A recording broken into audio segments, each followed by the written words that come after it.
Yeah. Yeah. Maybe we can start with our candle lighting. Yeah.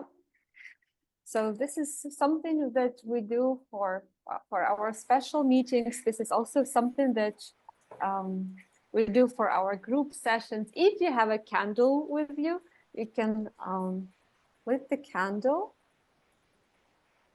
And this is what we're going to do for us.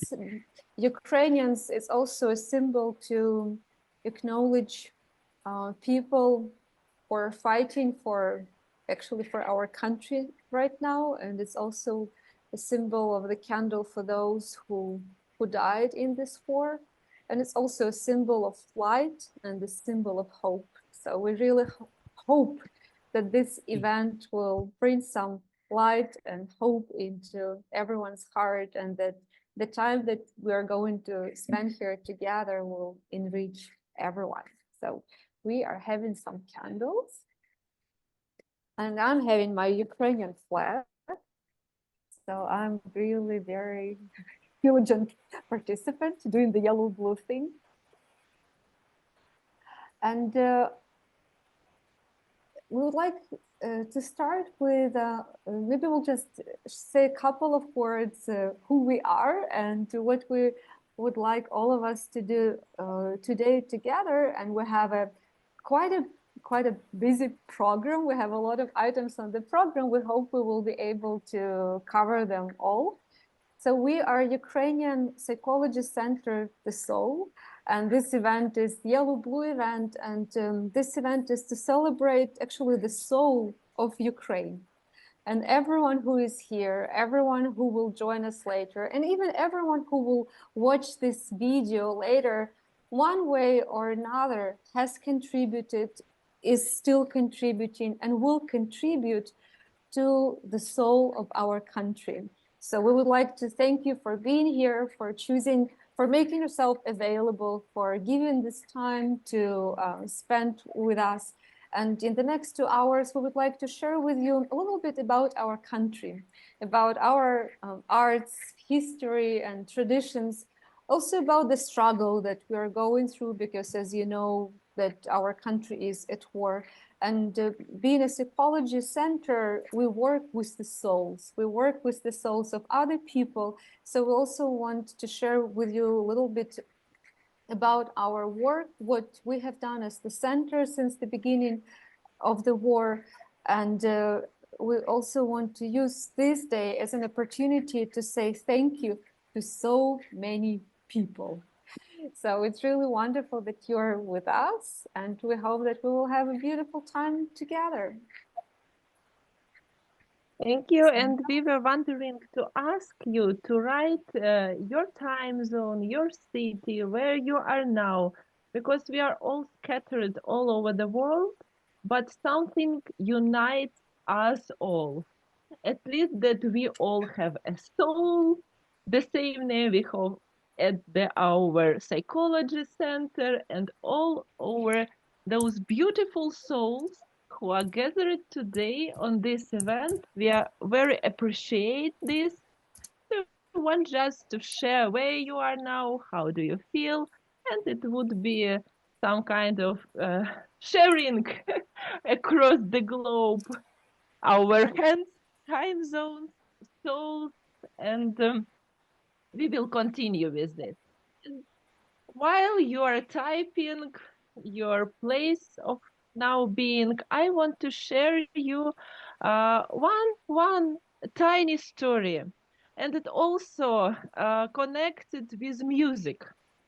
So I will show you one slide, and we will hear the sound of internationally widely known melody.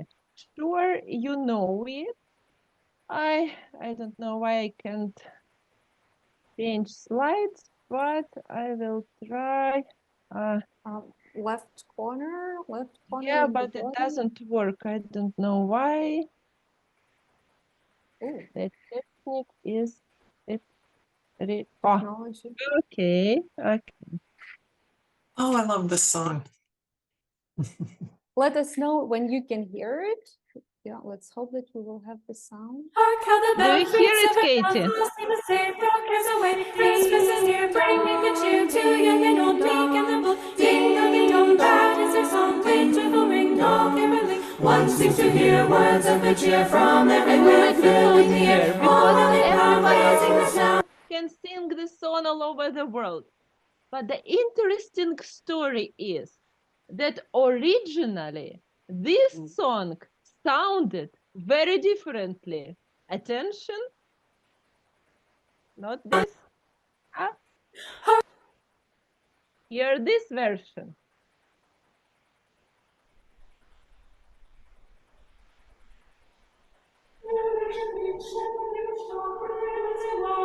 Last Ivachka.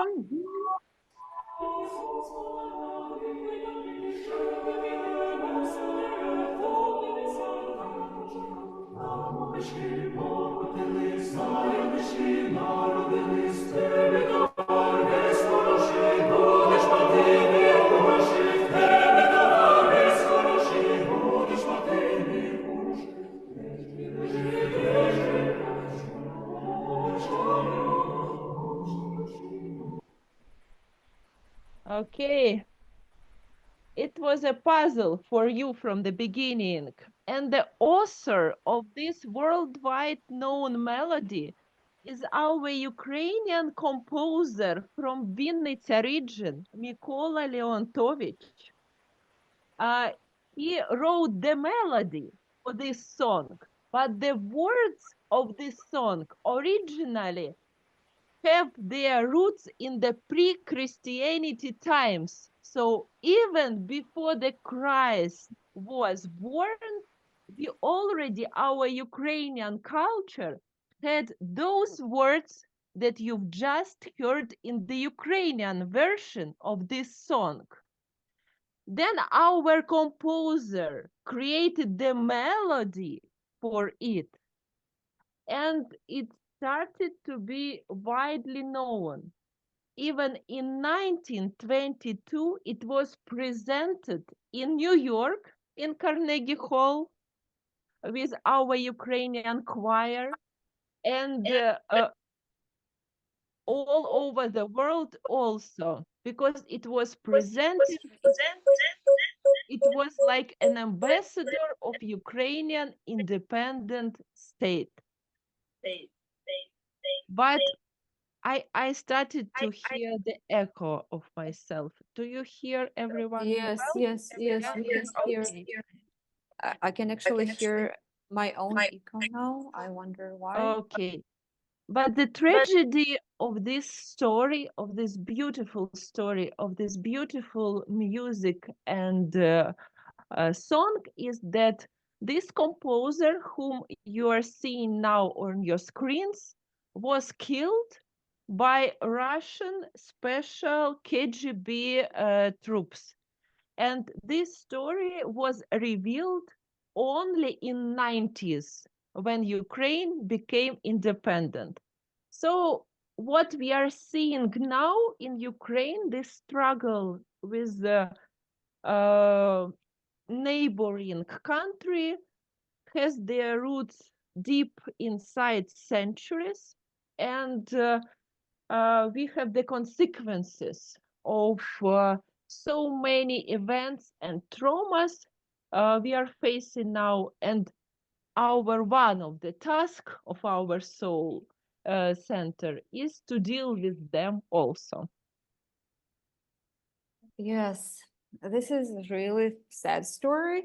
And in our work, from one hand, we're looking at the tragedies, but actually to maintain sanity and to remain, to stay resilient and to have hope and faith for the future, we're also looking at the good sides. So now I'm looking at the good sides. What I see that we have people from the United States. I see that we have people with us from Singapore. I'm actually also in Singapore. It's 1 a.m. for me. So if I say something really silly or funny, please excuse me for that, because part of my brain might be sleeping. We have some people from Norway. We have some people from South Africa. Joan, thank you so much for being with us. we have some definitely people from Ukraine, and in Ukraine now it's 7 p.m. We have some people from Poland, so this is something that really keeps us going. And if you watch our videos from the group sessions that we had, this is also what we were oftentimes doing at the beginning. We would ask people, where are you? Where are you and how are you? And similarly, we would also see almost like the whole globe. So Ukrainians, yes, got scattered all over the world because of the war. But from the other hand, thank God we have technology. Thank God we have Zoom and internet. It allowed us to be and to stay together. Going back basically to what Sandra was saying, right? It was just a little example of our cultural life and how one of the many Ukrainian talented people was destroyed, right, by the Russians. And this is something that we have been witnessing for many, many years. And we really hope as Ukrainians that this is the last time we are witnessing it. And we believe that mental health will really be will play a crucial role in our victory on the battlefield, and also like in our victory in the spirit. They say that to be able to work, love, and play, these are the key indicators of healthy and fulfilled individual. And unfortunately, because the war has been it's actually exactly 660 days of the war. So a lot of Ukrainians have lost their ability to work fully, to love fully, to play and enjoy life fully. But we hope that with events like this, and we hope that with the work that we are doing, we will be able to restore our ability to work, love, and play all together as Ukrainians and as a global community. Mm-hmm.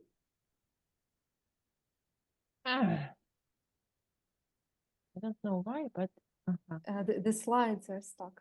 yeah, they're stuck in a little bit. We are continuing our work, especially with women, with Ukrainian women, because some key facts about Ukraine now. Just imagine, at the beginning of independence of Ukraine in 1990s, our population was around 50 million people.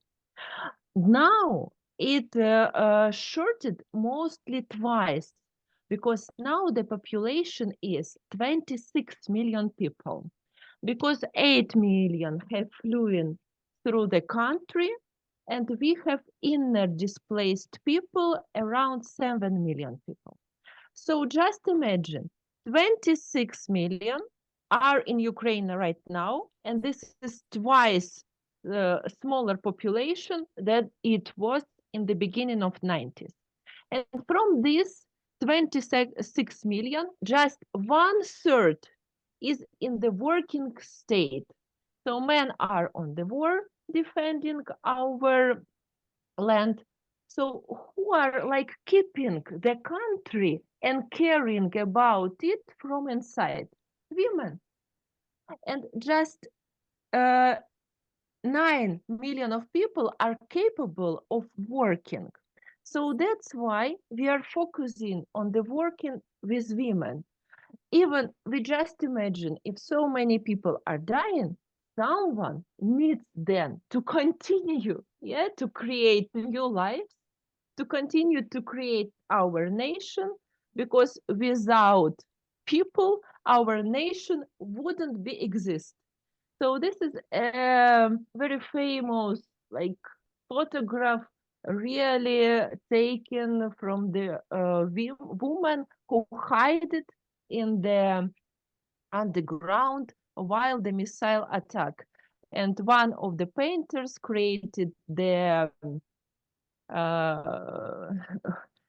a picture named Madonna, Ukrainian Madonna with a child. So it's very symbolically in this pre-Christmas time. So for us, it's really, when we do our work, we understand that we're doing the work actually for the whole nation, because as they say, if there are no women, there will be no nation. I mean, we are women, and we also care for our sisters and our sisterhood. And in our center, we must admit it publicly that we feel extremely blessed, being surrounded by absolutely incredible people and incredible women and men. And there is one woman whom we would like to particularly acknowledge is John Marston. When the war started, I still remember that day when I sent her a short message and I said, hey, John, you know, there's war and we will have to do a lot of work around grief and bereavement. Is there anything, you know, you could help us with our team in terms of training? Because I knew that John Marston is a very experienced palliative care nurse, palliative care provider, and people who work in palliative care, they know a lot about death and dying. And before Ukraine, we didn't know a lot about death and dying. So I reached out to Joan and asked her for some guidance and help. And she said, yeah, sure. Then 2 weeks later, there were, I think, 30 plus people on the email. And this was really a turning point for our psychology center. So John was really the initiator of so many changes that have happened to us with her support and with the support of many people that came to offer their hearts and helping hands. And a lot of these people came from the Elizabeth Kubler-Ross Foundation. And another important person without whom what we are making wouldn't be possible is our guest of honor today, producer and philanthropist from India and USA, all over the world, dear Santosh Govindaraju.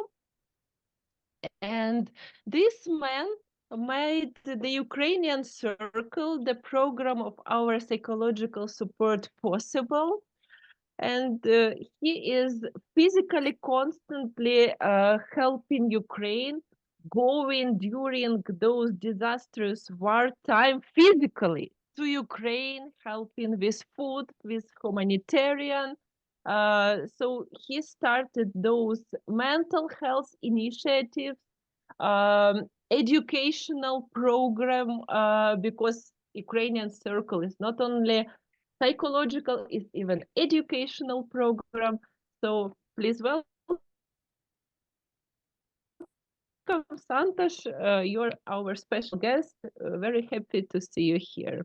And there's another very important person who has helped us a lot, and his foundation helped us a lot, is Ken Ross. He's the founder and the president of the Elizabeth Kubler-Ross Foundation. He's the son of Elizabeth Kubler-Ross, an incredible woman who has done an incredible work and who has changed the world. And as I've mentioned at the beginning, the Elizabeth Kubler-Ross Foundation was for us, our center, it was the first foundation who stepped in tremendously and offered their helping hand. So thank you, Ken, very much for everything you have done and for everything that the foundation has done for us.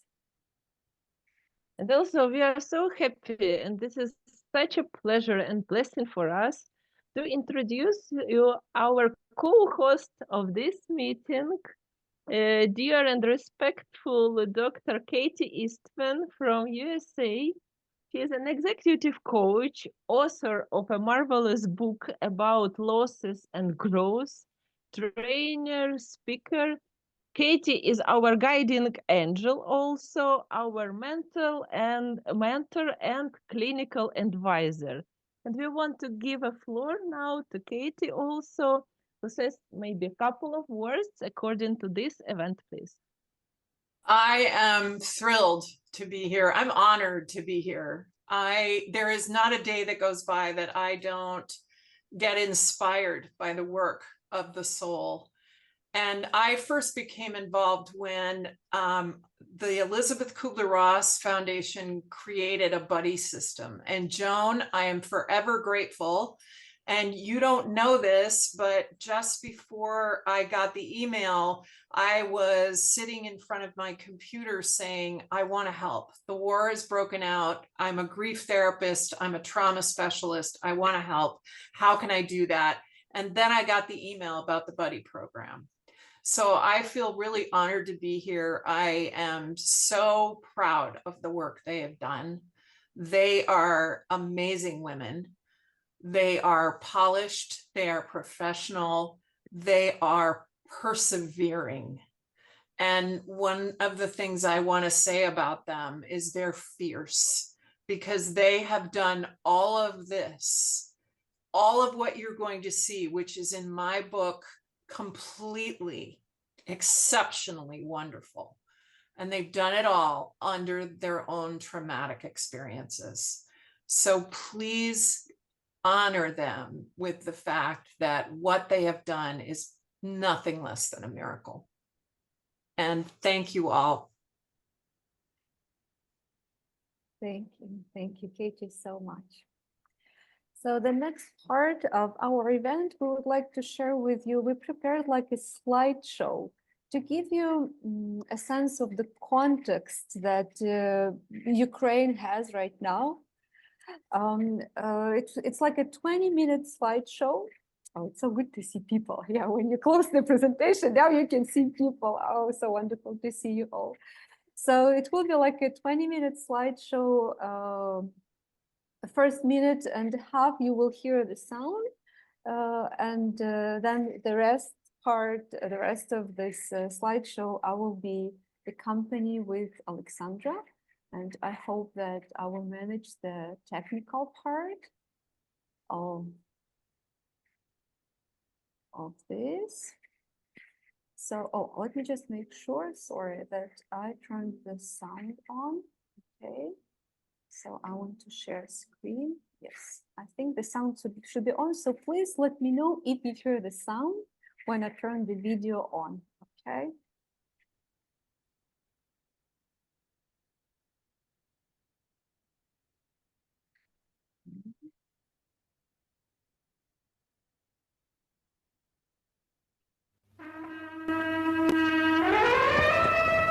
Hello, world. I am Ukraine.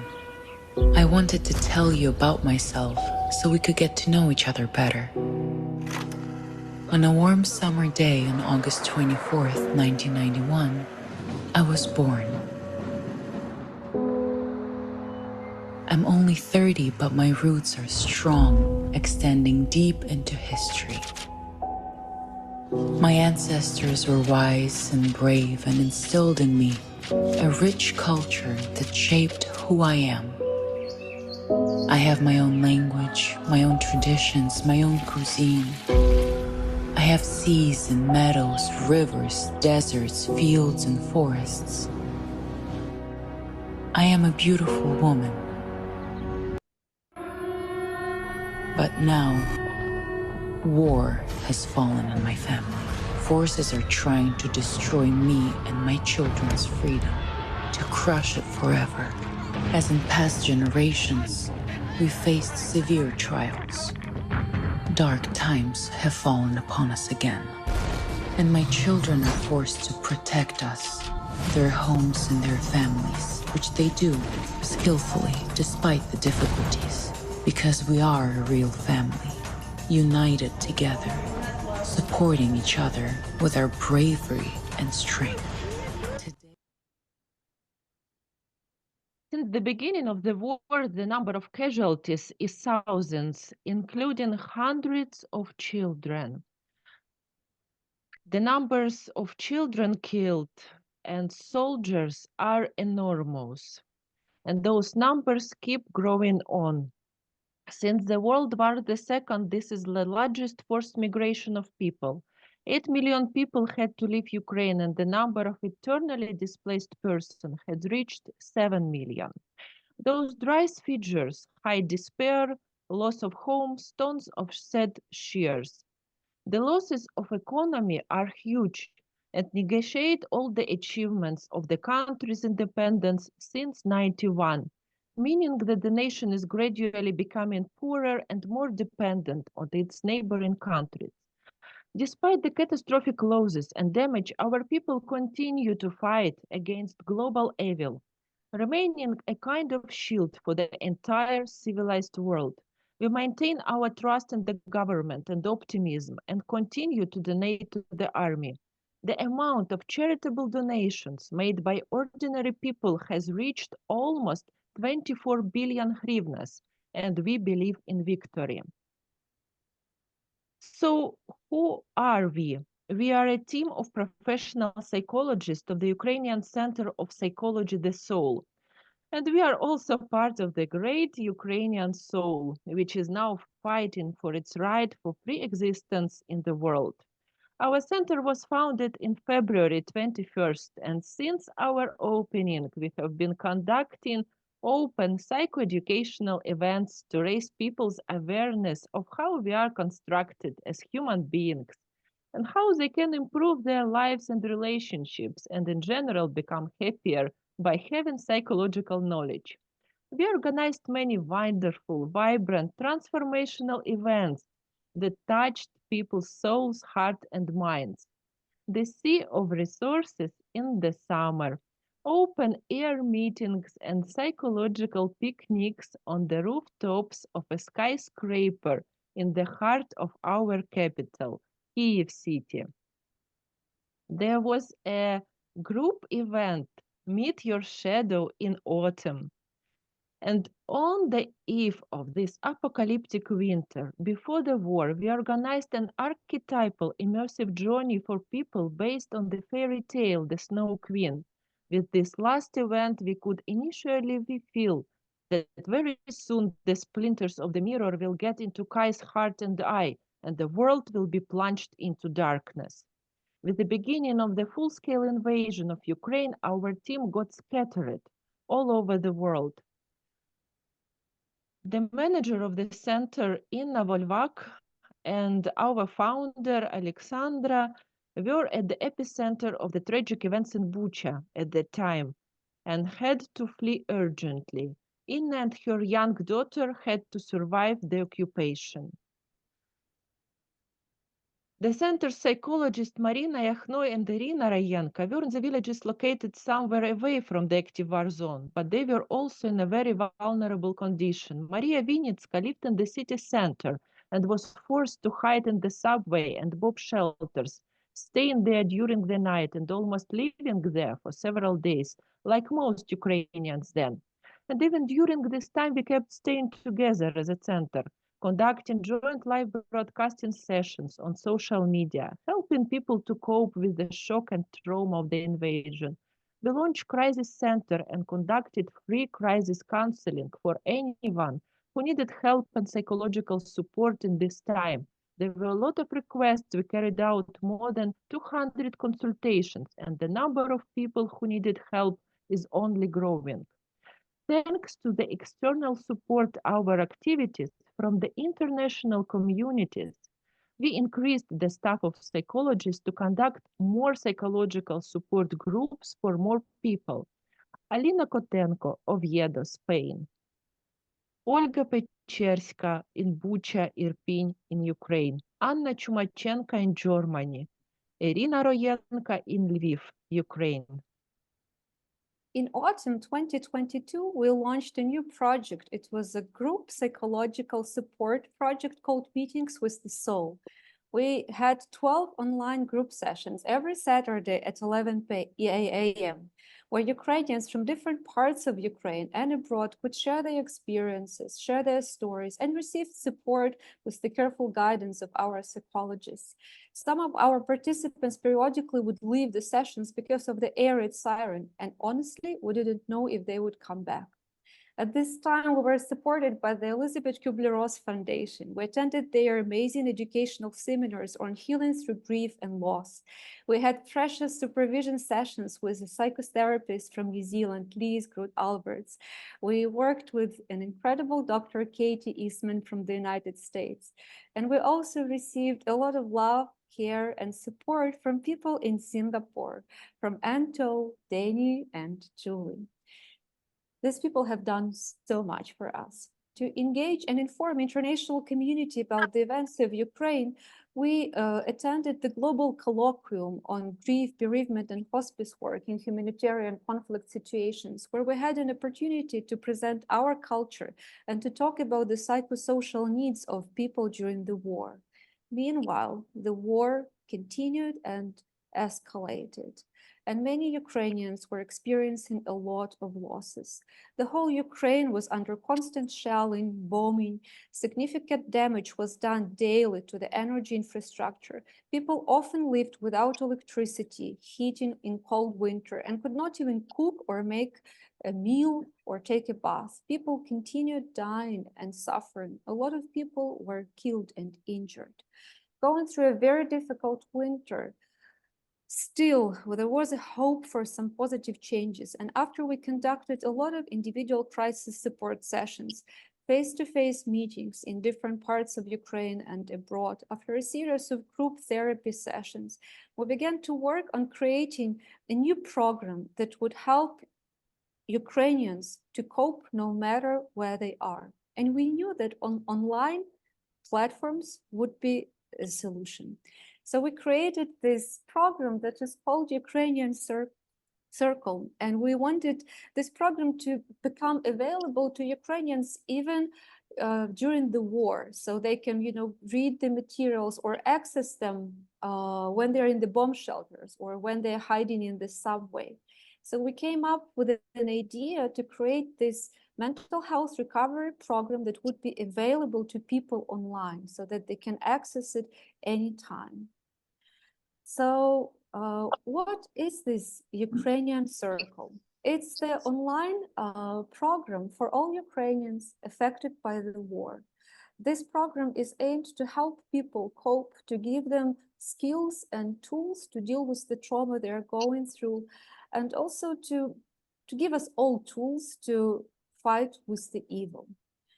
So Ukrainian Circle, its big advantage that it's online. So this is the program that we created and we already piloted last year. And now you can see the slides that are showing how people were talking, communicating. And really the beauty of this program that people could access it from Poland, from Germany, from the United States, and from Ukraine. You can see some messages from people and they're very precious to us. So what are the principles of Ukrainian Circle? Number one is it's Ukrainian architectonics. This program is based on Ukrainian national myths, traditions, beliefs, archetypal images, and culture that we as a nation have formed over the centuries. And this is something that made us Ukrainians and who we are today. So the Ukrainian identity itself, its history, memory, its past and present is integrated into our program of Ukrainian Circle and constitutes its essence.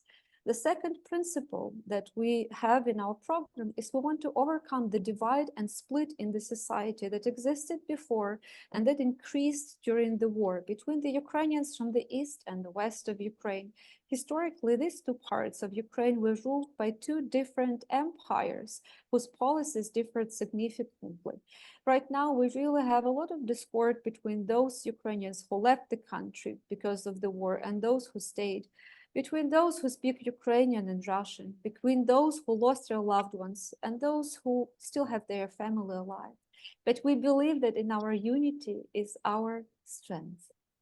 Another key pillar of our work is prevention of transgenerational trauma, because we understand that we don't want to continue the cycle of hatred. And after all that's happening now, maybe partially it's also because of some unprocessed traumas from the First World War I and World War II. And we really don't want these tragedies to happen ever again. And finally, we hope that even in the most terrible times, we can access in our souls an opportunity, a possibility for post-traumatic growth. Having survived, that we can still have greater appreciation for life and the people around us, that we can appreciate even the smallest things, that we can become spiritually stronger, enhance our desire to do something good, be grateful for what we have, and have faith in the future. Those based on those key principles, we have created a great online therapy program called Ukrainian Circle, which covers the most important areas of our life. What is happening with our soul and feeling, the corresponding module? How does our body respond to trauma and stress, and how can we help it? The module body with its therapeutic practices. Modules 3 on strengths and confidence, which is partially dedicated to health aggression, to protect yourself, achieve your goals, and be able to bounce back. Love and relationship deals with personal relationship, which are also destroyed by the war. In Module 5 on freedom and responsibility, we help people to develop their resilience and personal strengths. Module 6 is dedicated to home and the sense of safety and belonging. It touches on the most sensitive topic for every Ukrainian now, the loss of a sense of security in their own protected space. We are also working on the topic of money and financial well-being, as many Ukrainians now lost their jobs and livelihoods and need to restore their professional identity, believe in themselves again and their skills. Finally, model on unity and the future, which are focused on finding the inner motivation to continue living, hoping for the best, maintaining resilience, and supporting each other as a community and society. The program ran for 2 months. Every week, we provided people with a thematic video, and the whole week was dedicated to working on a particular topic and materials. Participants watched the videos, shared their comments, discussed different issues, did the practices, and shared their emotions and changes in the way they felt and acted. At the end of the week, we gathered in a live, warm circle of support online, where our psychologist would answer the questions. People could personally share their stories, and in general, the most important thing was to be together with each other, to feel the power of mutual support, unity, empathy, and love. Our program changed the emotional states of the participants. After each text, we published the meetings we had, group practices, and exercises we did. They shared their feelings with us, their testimonials about the changes in their psycho-emotional and even physical state. Those testimonials you can see now on the screen. They are so precious to us. And this program surely wouldn't have not been possible without an active support of many, many, many people who one of the initiative of Wholehearted John Marston, a palliative care nurse and vice president of the Elizabeth Kubler-Ross Foundation, and To, a palliative doctor from Singapore. We are thankful to Jenny and Julia and psychologist of Renovara Clinic in Singapore, Liz Groove Alberts, a leading psychologist from New Zealand, Elizabeth Kubler-Ross Foundation with its president, the son of Elizabeth, Ken Ross. A young couple from Singapore, Cheng and Elaine, and their friends helped us a lot. Our mentor in Singapore, Kenneth, the founder of Soul Pen Plus One. We are grateful for the clinical supervision of an incredible psychotherapist and executive coach, author of the book about losses and new meanings, Dr. Katie Eastman. We were also supported by people from Japan through Mr. Junichi Kawaka's organization, the Japan Future Fund. Communities in Malaysia and Thailand were rooting for us. And finally, we are very grateful to our guardian angel from India, producer and philanthropist, and just a man with a big caring heart, Santosh Govindaraju. We're so grateful to all those people who have contributed to the work of our center, even with the smallest action at some point in time. Saying thanks to everything you did, to every donation, every prayer, every post on Facebook, every kind word, every word of support. It's really because of you, we could continue doing the work we did. A huge thank to all of you, people with compassionate hearts from different parts of the world, who care about Ukraine and our people, who are actually now fighting for the freedom. And we believe that we're fighting for the freedom not only for our country, we're fighting for just for normal human values, for the right to exist and have a fulfilled life. So thanks to all of you who are now watching this video, thanks to the efforts of our incredible team, thanks to everyone who will watch this video in the future. We believe that mental health support to Ukrainians around the world can continue to exist and serve the needs of many. We are happy that we have an opportunity to share our knowledge and skills on how to maintain your psychological health, how to build good relationships, even amidst the war, how to deal with trauma, how to create a sense of self-reliance. We offer people tools and practices through our website, through our YouTube channel, which we have started developing recently. We really try to help people to, basically we try to equip people with tools that they can use not only today, but that they can use tomorrow, or even share it with their children and their friends.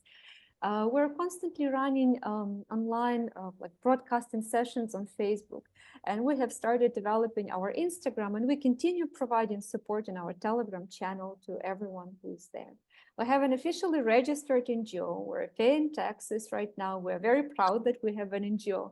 We're also proud that we have a small opportunity to create some jobs for people who are supporting our work. We have our dreams. One of them is to write a book about the soul, our experience, and we want to share the best practices that really work for people in the middle of the crisis.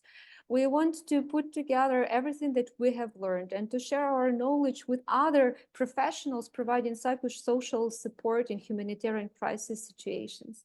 Each of our psychologists has their own area of expertise, and we want to run some individual projects throughout the year, you know, on history, arts and culture, on financial wellness and well-being, how to restore your self-confidence in the crisis. We want to continue to be able to help people restore their life, their financial strength, their emotional strength, restore their sense of dignity. And we know that with all of you, it's possible. Just as one drop falling on the surface of the water generates the circles around it, creating this effect of multiplication. So we, you, all of us together with each of our separate small or big actions, we also create this difference. And we hope that we're making this world a little bit better. And it's an alternative to all the wars and disasters and destructions that we're seeing nowadays. So by doing so, we really create a more compassionate world. And we're doing it together. Thank you all for all your support. We also believe that we're doing it not only for us, but even for the next generations. We as the Soul team, we keep dreaming and we take actions now. And we really believe that mental health has a very important role in victory. Everything will be Ukraine. In Ukrainian slang, it means everything will be great, or the light will prevail in the darkness. Thank you for your time and attention. Without you, there is no us. We are because you are. I'm sharing my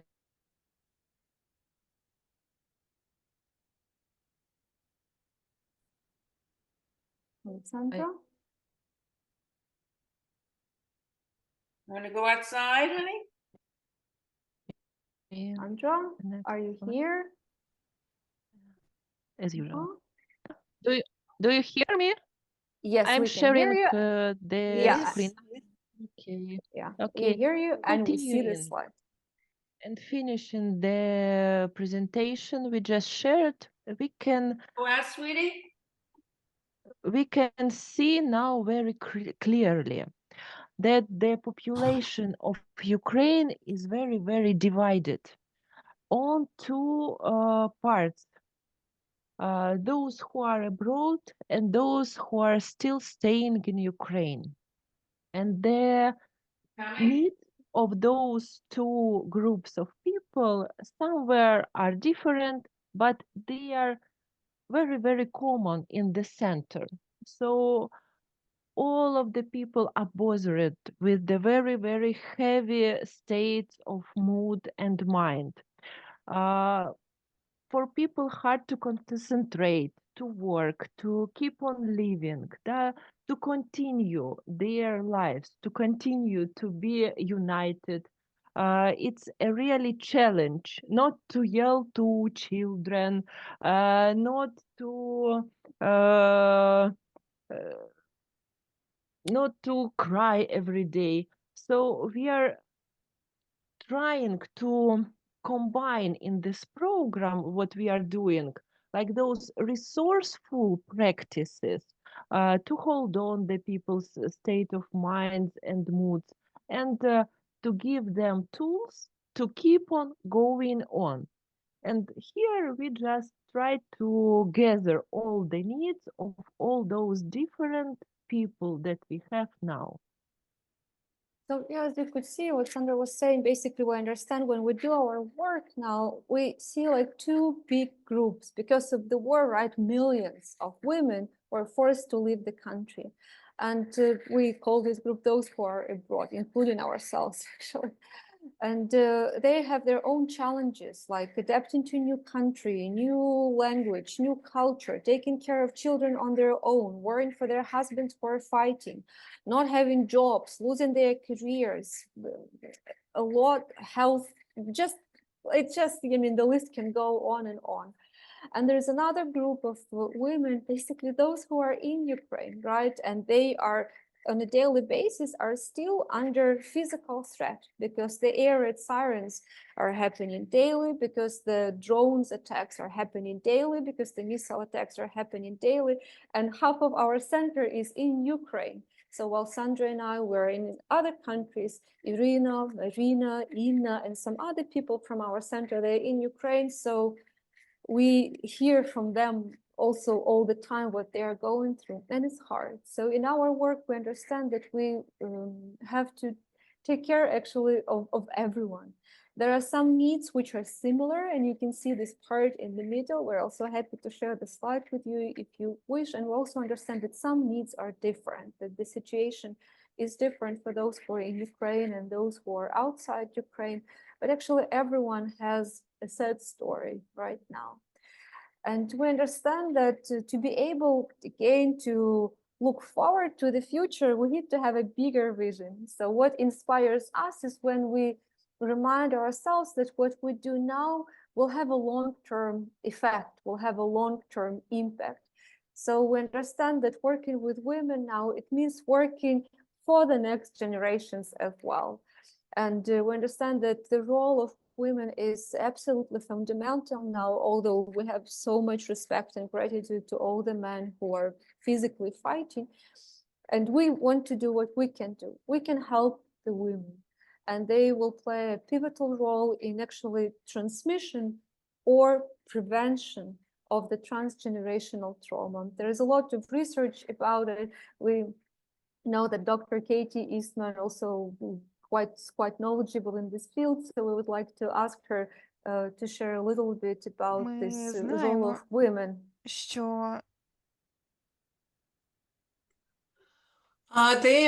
They have done a wonderful job of laying out вони what the зробили conceptual framework is for this project.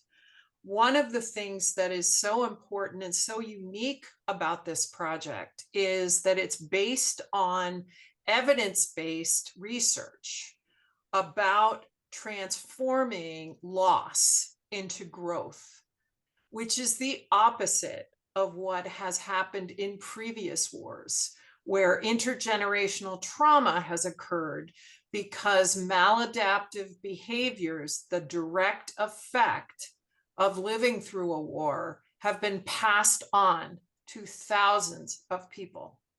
So when we think about this project, we don't just think about the numbers of people they directly impact. We think about that ripple. That ripple is enormous.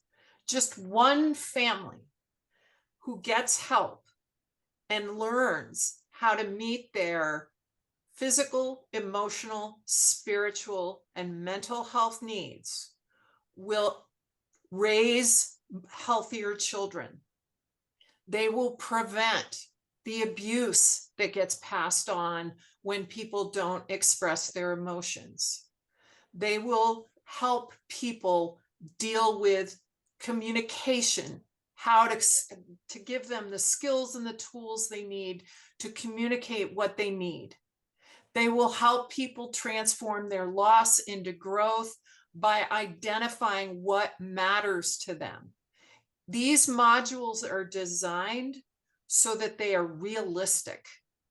People identify their losses that they need to cope with by allowing them the space, giving them prompting questions.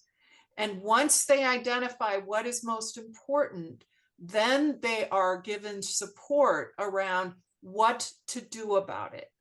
So they can be proactive, so they can work towards growth, so they can become more self-reliant.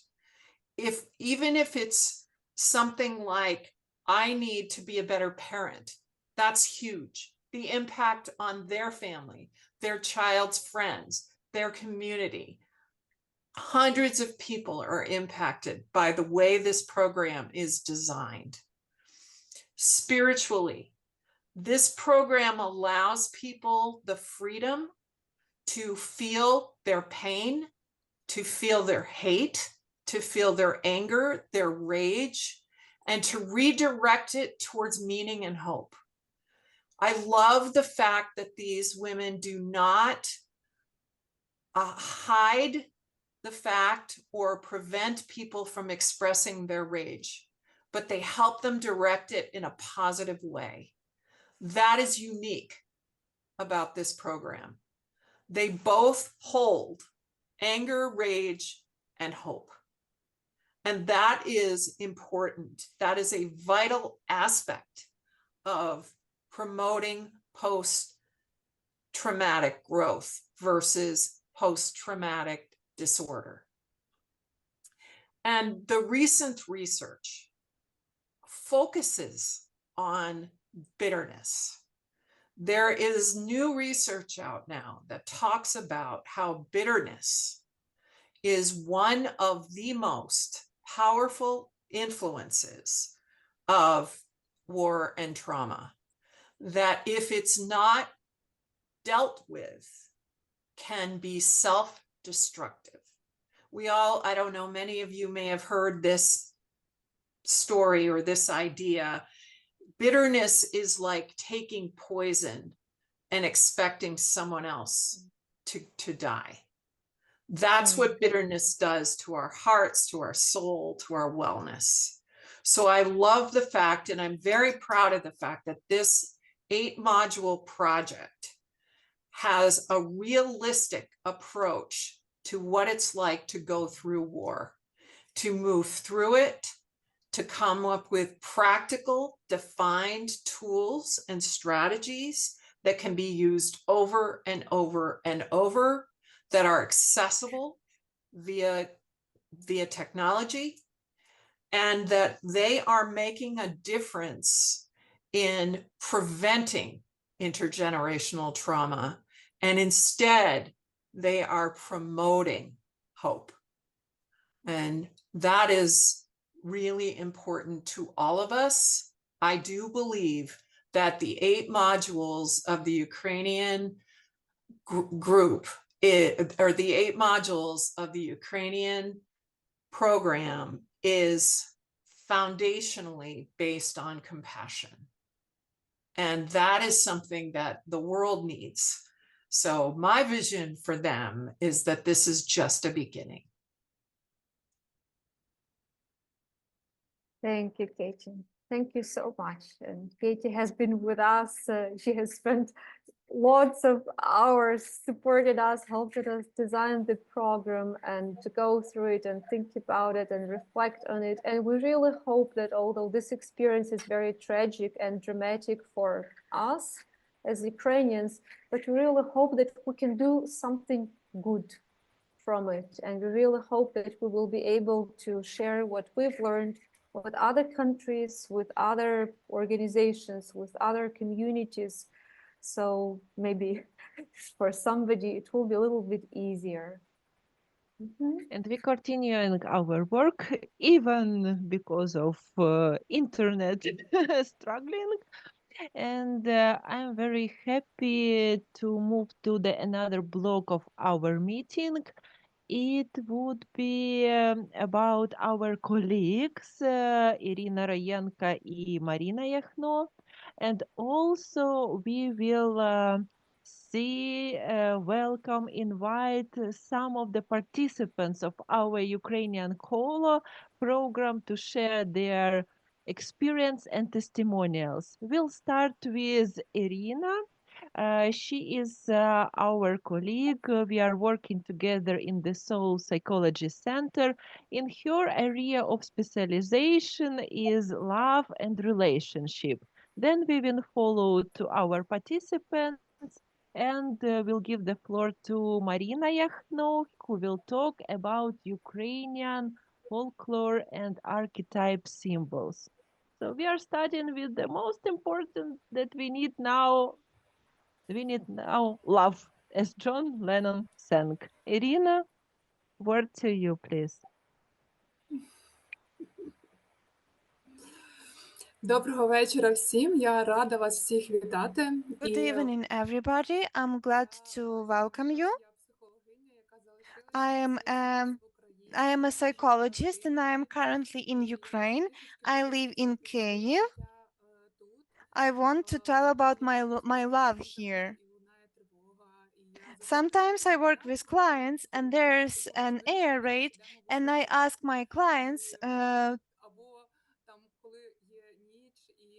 or sometimes it's night and I take my child on my hands and I'm with her in a basement until the air raid alert is over.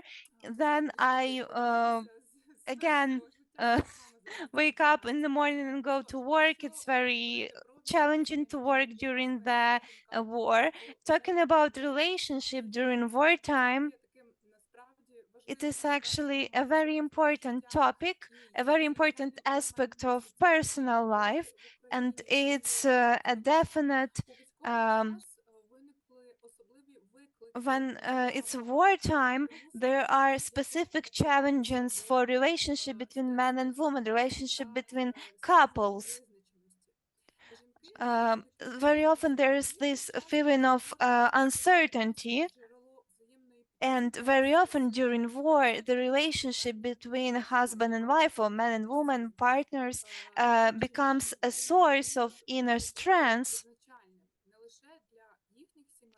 But it's not only for their family that their relationships are very pivotal, but it's also about the society. That's why I'd like to emphasize that our women are our target audience, because while our men are protecting the country physically, then women are guarding the rear, and somebody has to take care about the women in rear so that they can preserve their life and keep the support. And psychological support of just one woman is not only individual help, it is also a very big, it has a very big effect on the community. It's like a cascade, and this is spreading to its environment. While we improve the relationship between in the family, we also stabilize them internally and externally. And in a long-term perspective, this can help with psychological support and have like a positive impact on the general mental health of a country. I wanted to say that I believe that we are doing a global impact on the mental state of Ukrainian people in general, because individuals' well-being can affect the collective well-being of a country. And only together with the colleagues and only thanks to your support, we can build a resilient and strong society that can help us overcome these challenges during the war. Thank you for your attention, and I really appreciated the opportunity to talk about this today. Thank you very much. Thank you very much, Iryna. It's really, really important to support women, and no surprise Це that дуже важливо. no surprise that the participants of our programs and the people whom we helped, the main requests were from women, because men are like more used to keep everything inside themselves. So we will be conducting this help, I guess, when everything will end. But now the women are those who help everyone also. And we want to invite some of the participants of our Ukrainian Circle program to share their experience and testimonials, please. Alexandra, are you there? Так, я тут. Велике дякую за можливість поговорити Yes, сьогодні. I'm here. Thank you very much for the opportunity to talk today. I'd like to share my feedback and the work of Crisis Center. Yes, there should be. Yes, but I see Yes, that there should be. Can you? yes, I can hear you. I see that Mr. Philip says that no translation. Maybe it's.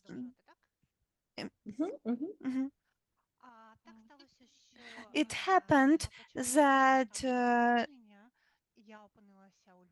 I was in Lviv in the beginning of full-scale invasion. I was there with my husband, and it was in Kyiv region, and my family was in Kyiv region. I couldn't reach them, and I didn't know whether my family is okay in Kyiv region. And then, because my husband should be a military man, we were solving the issues of his mobilization, and I left without a part of my vital medicine, and the operation should have been cancelled. And we had an opportunity to evacuate our kids.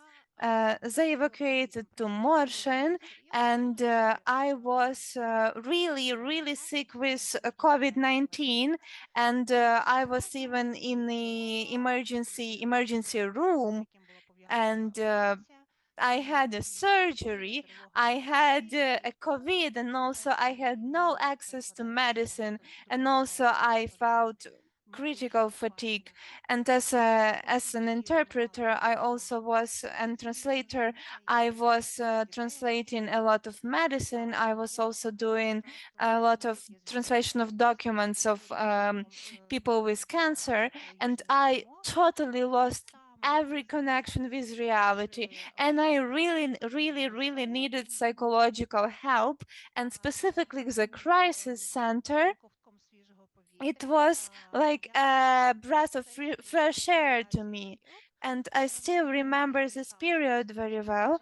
I had a couple of consultations with private consultations with psychologists, and they helped me to cope with going to Lviv and going to Poland, going to Sweden, because I was in a state in which I couldn't really remember who I am, where am I?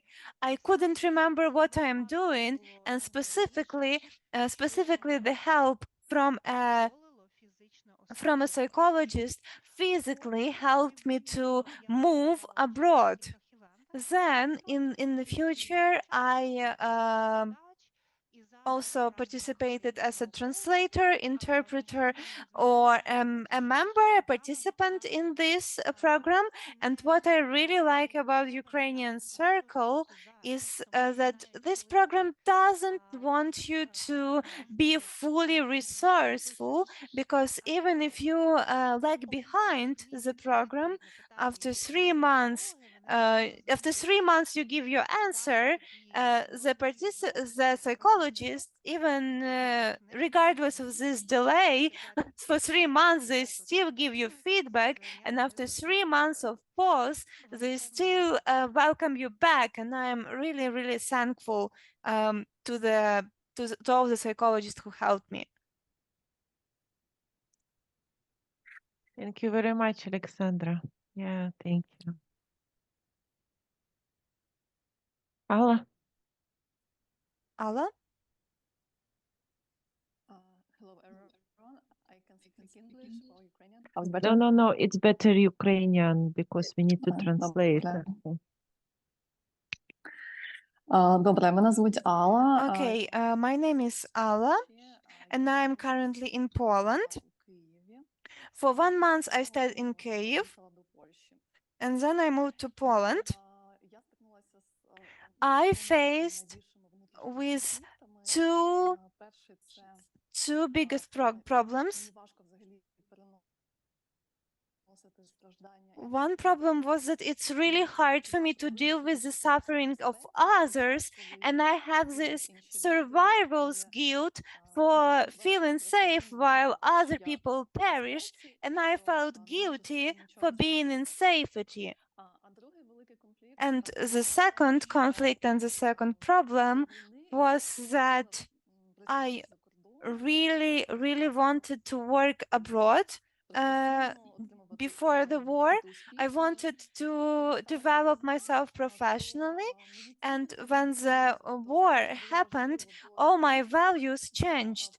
Everything that was really important to me during the war had no value now. Everything I dreamed of, I didn't know whether do I still need it, do I still dream about it? And in this state, I addressed the center and joined the Ukrainian Circle. And in Ukrainian Circle, they really helped me, and the consultations were really, really helpful. In particular, I could separate me and war, and I understood that not everything in my life should be about war. And I shouldn't make my life only about war. And I suddenly realized my responsibility about my own life and my own choice. And only now, only while being in resource, I can do more for other people. And when I don't have resource even for myself, I can't also help any other people. And it also helped me, the model about money and financial literacy, because I became an MBA student after the full-scale invasion, and I couldn't deal with my salary anymore. And my incomes, they changed. And the help from consultants really helped me to realize the disbalance in my expenses today. And they helped me to realize how I can exit this and how I can deal with debts and how I can distribute my expenses in a way that taking care of my finances doesn't exhaust my resource. And nowadays I feel myself much better. I feel much better, and I'm thankful for all the consultants. And I'm really, really happy to hear about this program, about all you do for Ukraine. I really hope that we won't make it a generational trauma, and we will be able to be free internally and externally. Thank you very much, Alla. Wish you all the best with your new project. Thank you. Yeah. Аню?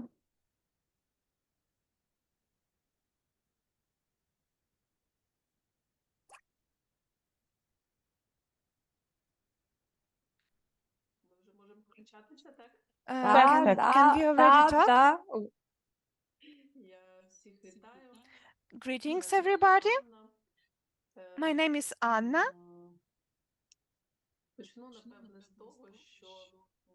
I want to start with the fact that before the war, I used to live in a very small town in Ukraine that I love very much.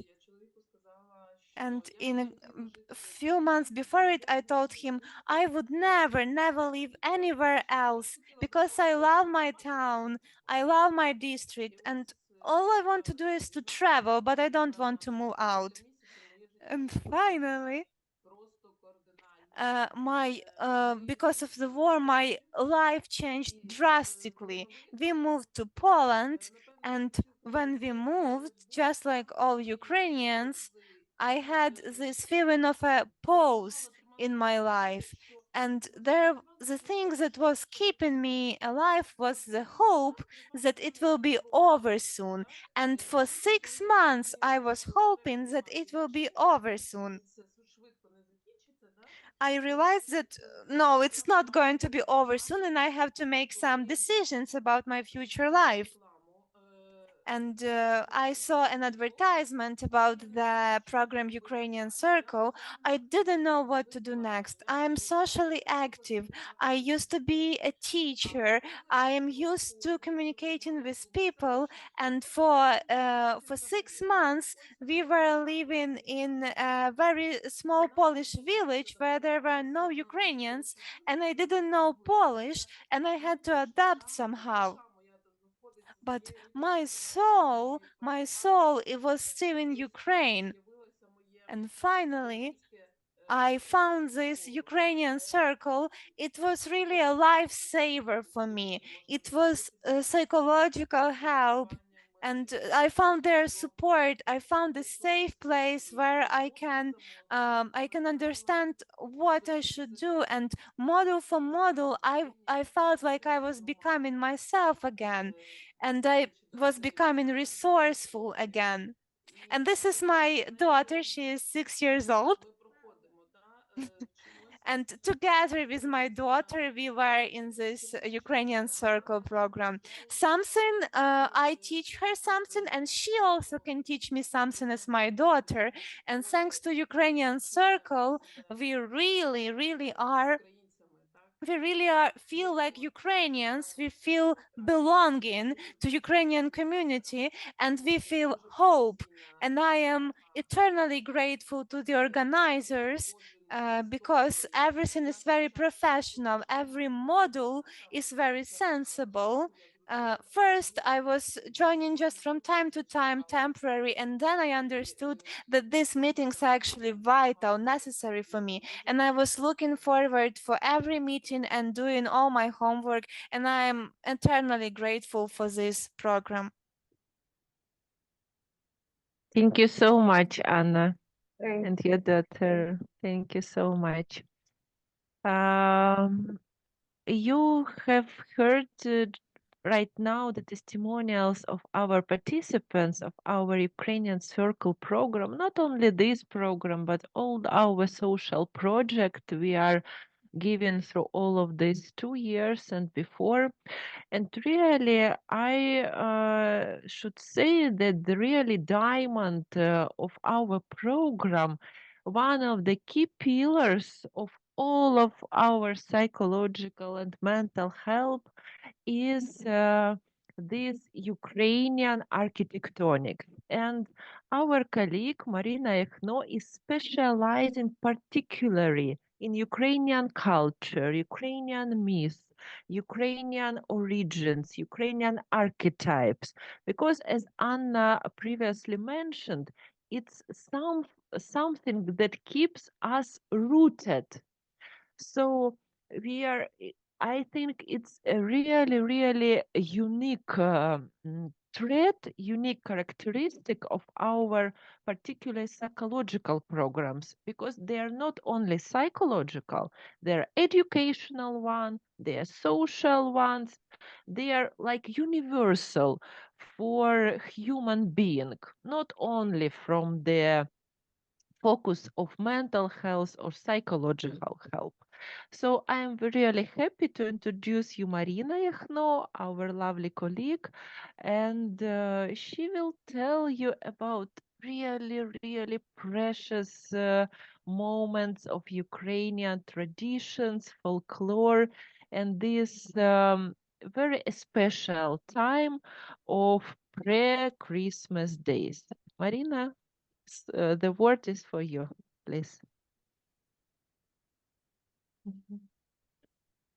Вітаю, дорогі гості. Greetings, dear guests. My name is Maryna.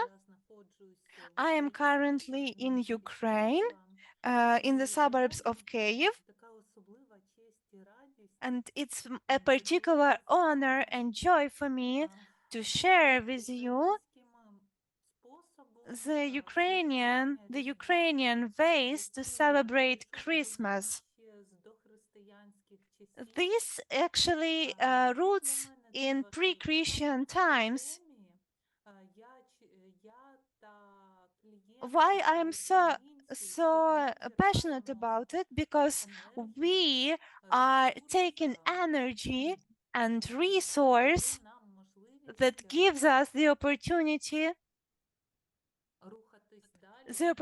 to move forward, and we take this resource from traditional Ukrainian culture.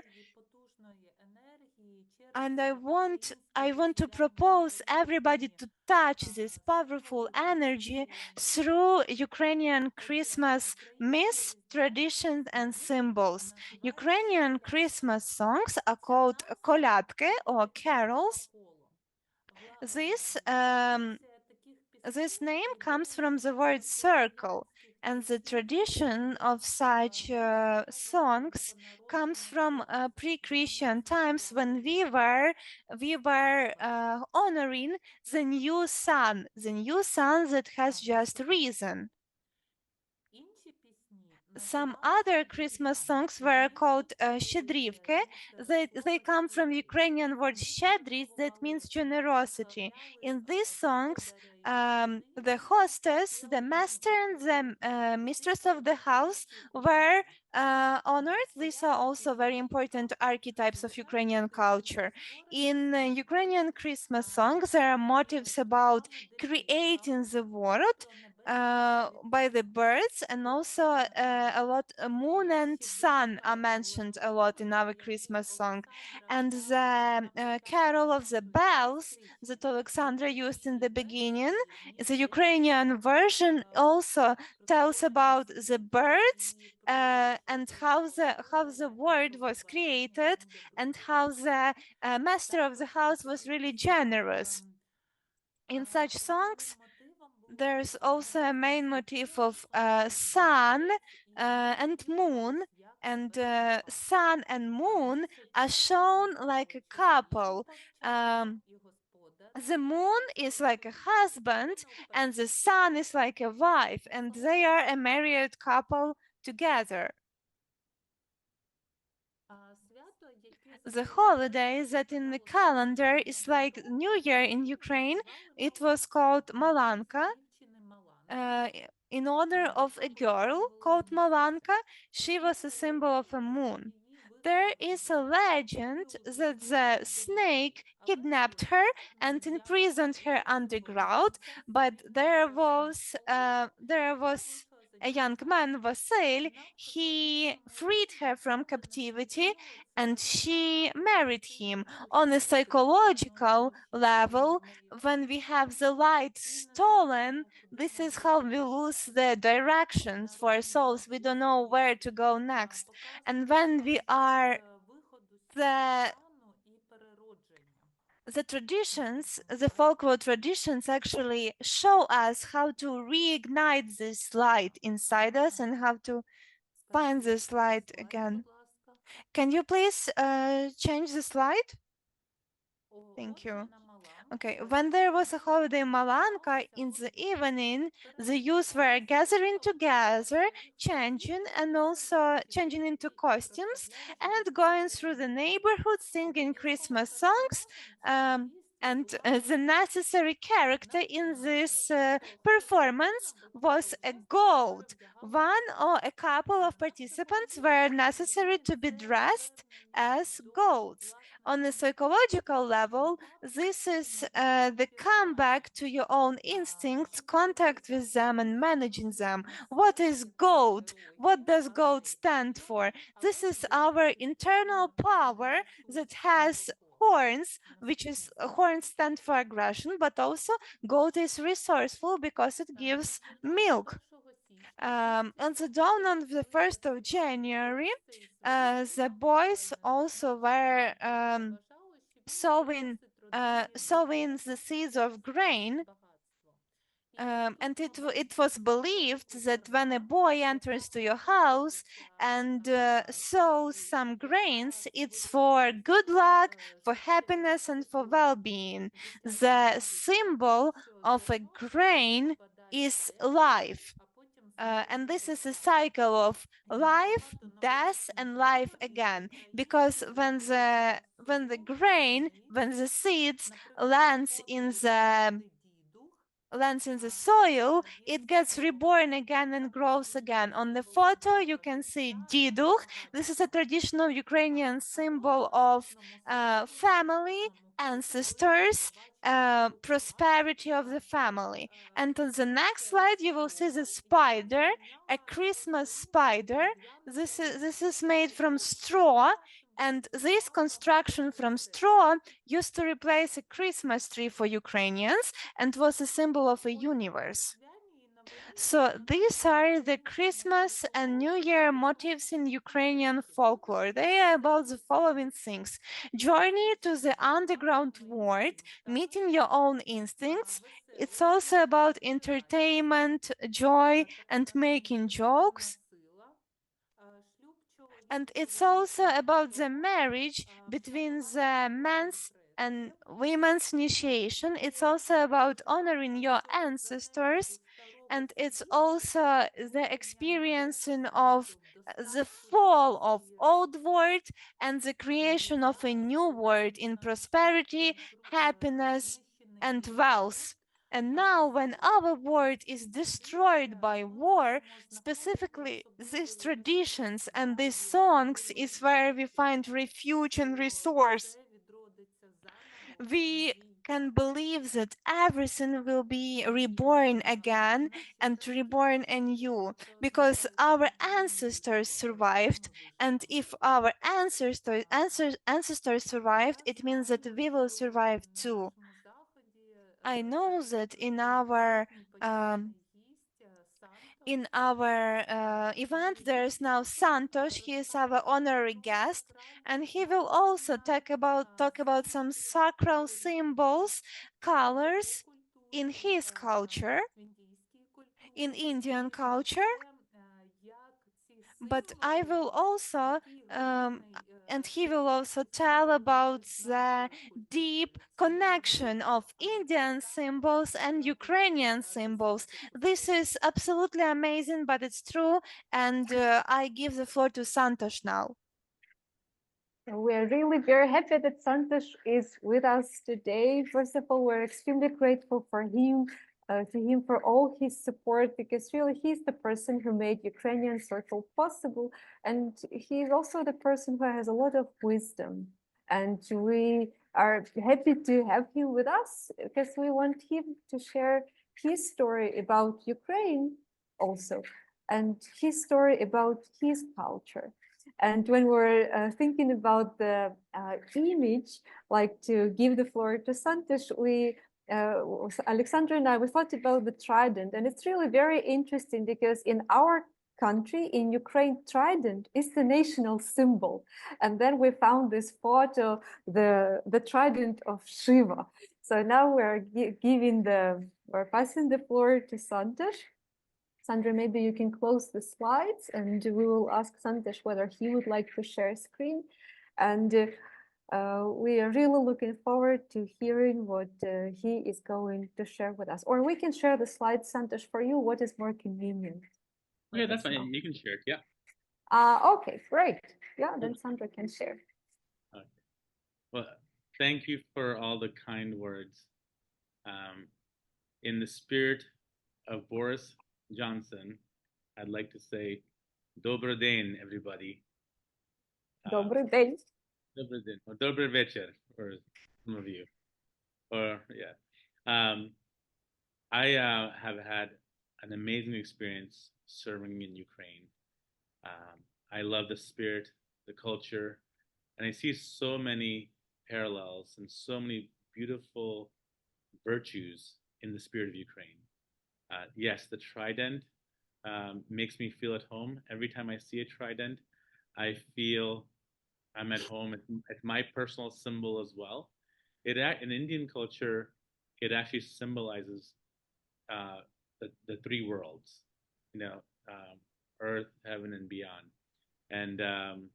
And so whenever I enter Ukraine, I've been to Ukraine maybe 10, 15 times in the last year and a half, and it's every time I cross the border and I see the trident, I feel I'm at home. So I feel very much at home with my Ukrainian family here. I really appreciate the work of the Soul Center. I understand that many of the people participating in the Ukrainian Circle are women, and I commend you all. I mean, you are the source of strength. And in my presentation today, I do want to talk a little bit about how women are the source of strength for society.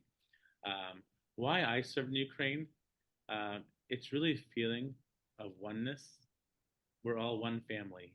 No matter where we are in the world, it doesn't matter where it is. When innocent people are being attacked, our hearts feel for them,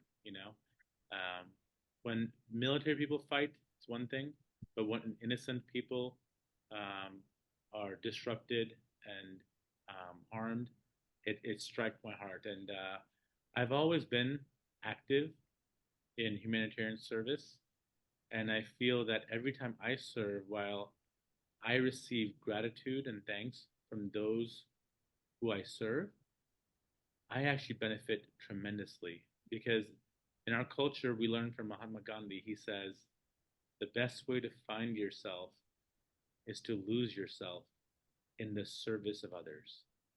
And I always find that when you serve others, you get back so many benefits, so many spiritual positivity. And so serving others is a great way for us to balance our own mental health, because it helps us get closer to who we really are. And I believe that so much of mental strength and mental health comes from knowing who you are.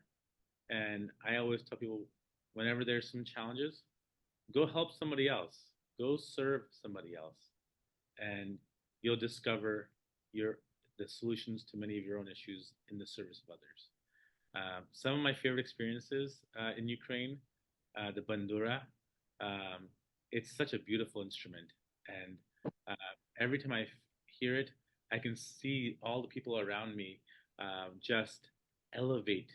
And music is also such a great healing mechanism, but the bandura especially, the chords and the rhythms just really hit my own soul.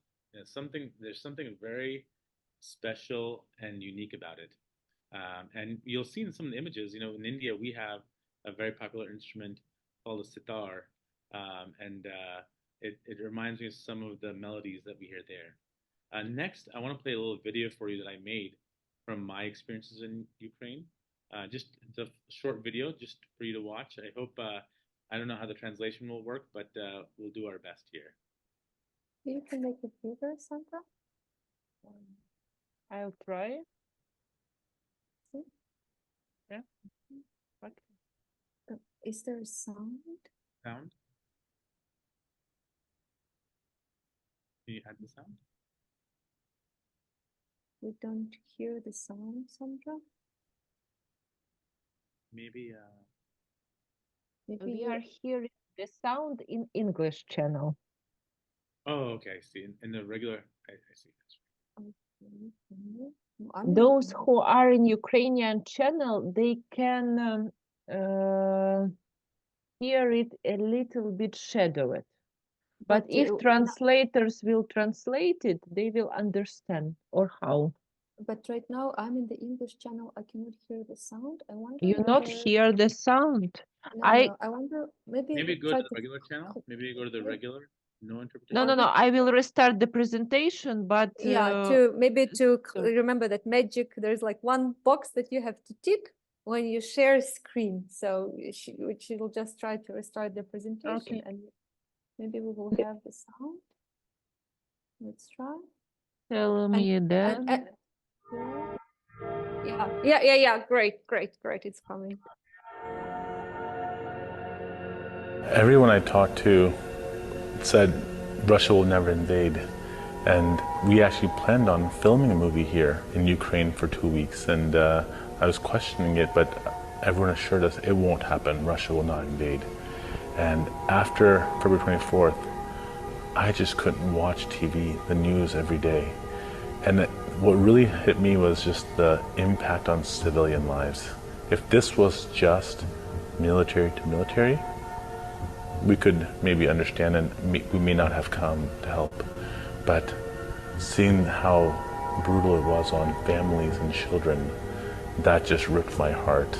And I don't have any other connection to Ukraine, but my heart, is connected. And I just couldn't do anything but stop watching the news and just go. I didn't have a plan. I just came. At first, we came here thinking we'll help Ukrainian refugees in Romania. That was an original plan. And when we arrived, people weren't coming anymore. We said, what's going on? We crossed the border into Ukraine, and we started interviewing and talking to Ukrainians. It made sense to me. This is home. People are very proud of Ukraine as their home. And I can see that people don't want to leave this. What I really has hit home to me the most here is the word and the value of home. This is home to Ukrainians, and I can feel the pride. Everyone, just last week, we saw a line of over 1,000 Ukrainians returning. And I asked this woman, where have you been? She said, I've been in Greece. And I wanted to have more conversations with her. And she started crying, and she just said, I just want to go back home. And I couldn't have any more conversation with her. And it's that word home, the power of it.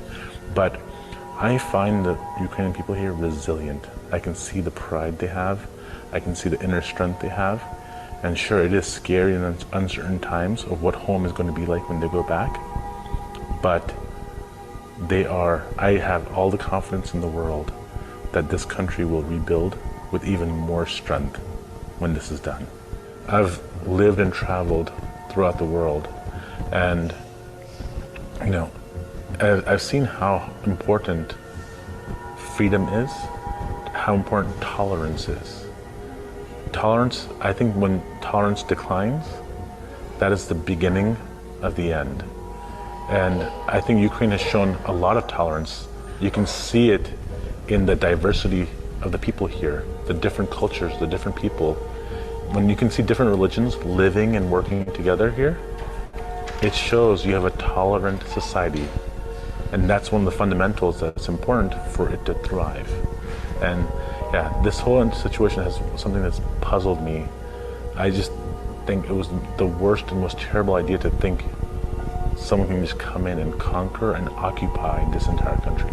I have a few different dreams. When I see these children, first of all, I dream about what will they become 10 years from now. I dream about meeting them again 10 years from now and hoping that we inspired some positivity, that when this is over, they will continue their futures without negativity of these events and the positivity. And I also dream to be a part of Ukraine during the reconstruction as well, and being a part of helping create the resources to help in the reconstruction. I am 100% certain, based on the culture I see here and the passion for freedom and the importance of freedom and the values that freedom brings to Ukrainians, is a part of this culture that cannot be conquered. And so I 100% believe that we'll have an independent Ukraine when this is over, and it's going to rebuild even stronger than before. I've seen firsthand how all the different communities of Ukraine, the different religions, the different cultures, I mean, Ukraine's a very diverse place, and everyone is united in one thing, and that's the freedom.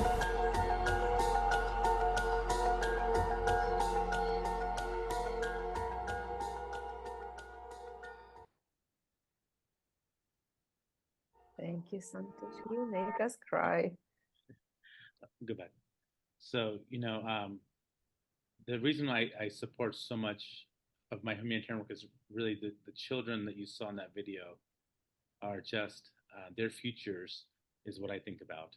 And I'll continue to work to do my best to help those children that I've met along the way. But, mental health, I think of mental health from many different perspectives too. One of the things is that I think every challenge is never won by who's better or stronger. It's won by the group that makes the fewest mistakes. And mistakes happen when we lose control of our minds.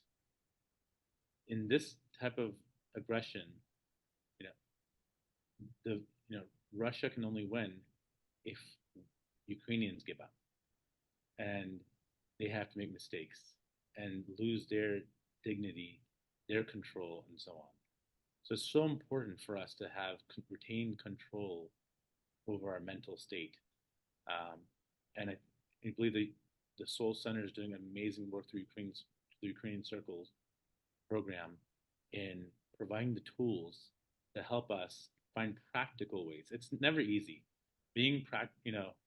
Taking these concepts and putting them into practice, it's always hard, but that's where your strength comes in. And what I've found is that one of the most important, easiest ways is to attach ourselves to a higher purpose, something bigger than us.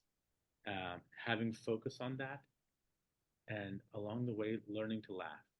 Laughing because we have to remain joyful inside if we're going to give strength to others. And the higher purpose that's most important to me is the children that are the future of Ukraine. Next slide, please. Children of the future and the mothers here in this call, thank you for all that you do. It was wonderful to hear those stories of, of going to Poland, preserving the dignity and the education for their children. The children in Ukraine, between the pandemic and the war, have lost so much opportunity to develop not only educational skills, but social skills, understanding moral and ethical principles that we learn from interacting with each other. These children need more interaction to grow, more interaction in a positive environment to grow. And you mothers are the army that will be building up the future of Ukraine. I think it's so important to embrace the role that mothers play. In India, our ancient language is called Sanskrit. And when I studied it, I was very interested to learn that the word for power is Shakti, is a feminine word. And I used to wonder, power is feminine? How is that?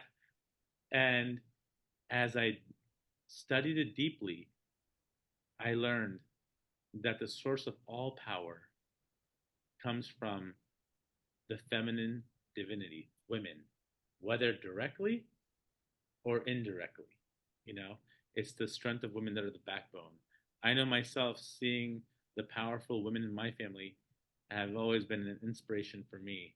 And I'll go through how in our culture we learn and we teach the role of the feminine powers, So we'll go through the next slide, please. In Hinduism, we have three main mother goddesses.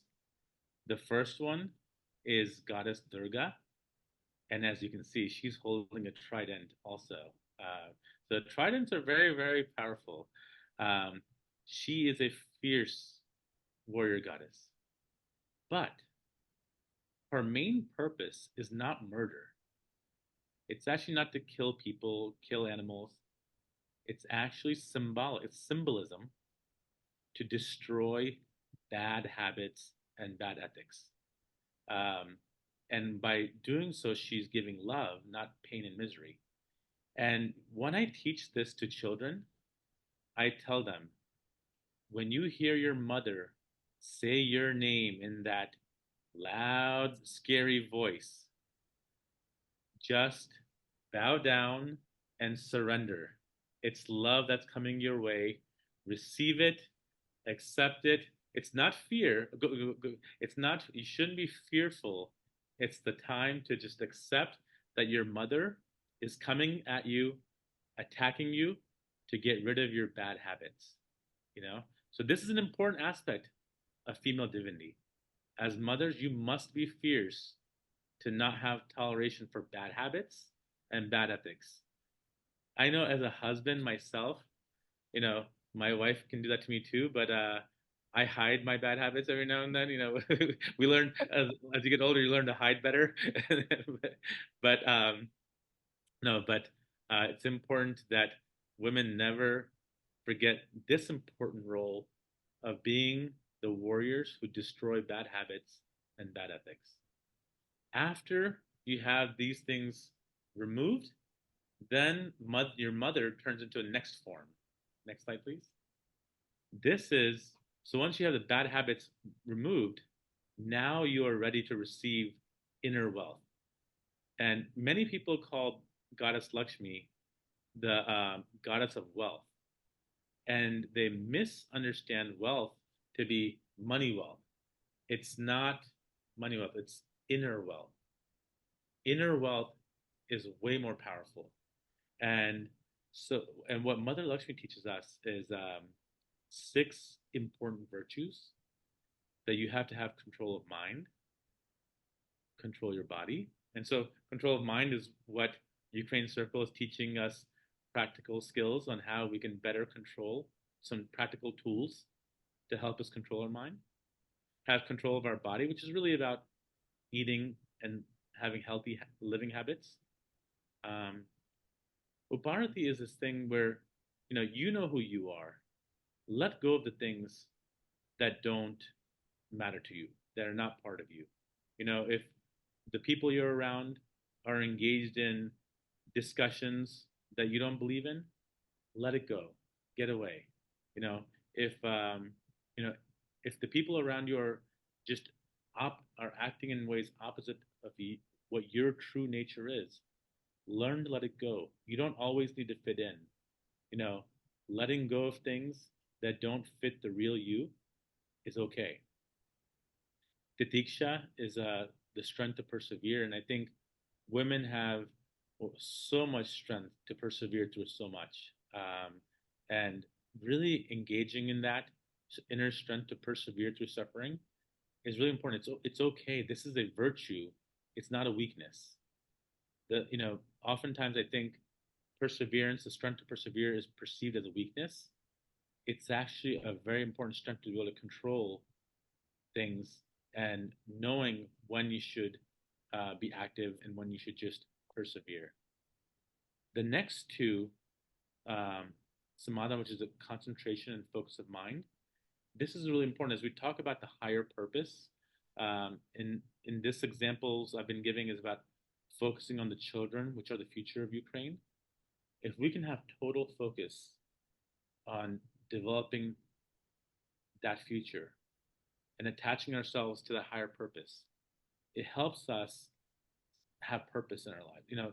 I think purpose, knowing your purpose and having focus on your purpose are very, very important aspects. And finally, having indestructible faith. Nothing great is accomplished without faith.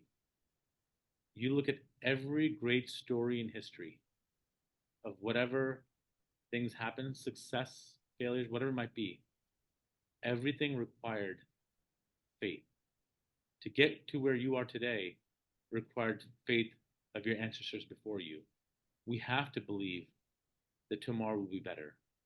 And you can never let that faith be shaken from you. If you let that be taken from you, then you let the other side win. And so having that indestructible faith is a virtue that mothers, it's very important for mothers to teach through their female divinity to those around them.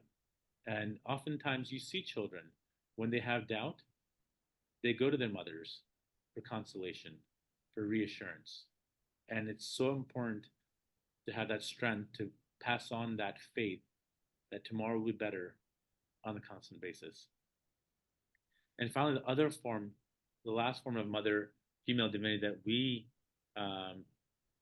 study in India is the goddess Saraswati. Once you have the bad habits gone, once you have the virtues, now you're ready for personal growth through knowledge and creativity. And here you see, this is the sitar that goddess Saraswati is playing, which kind of, I think maybe the bandur is a shorter form and wider form, but it's the, music is important, education is important. And I think that, some of the ways that I've been trying to engage with the internally displaced Ukrainians that I've been helping in Ukraine is through music and education. Music brings us all together, but it also inspires creativity. I think it's important to make music a part of our daily engagements.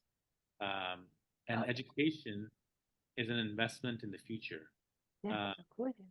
Some of the things I've been trying to do is also, increase educational opportunities to learn English. Learning new languages is another way to have faith and believe that tomorrow will be better than today, because there will be new opportunities with new languages. I personally have studied and learned to read Pishu Ukrainsky. And so I learned to read, write, and speak. When I'm in America, it's hard for me to keep up, but when I go back to Ukraine, it comes back quickly.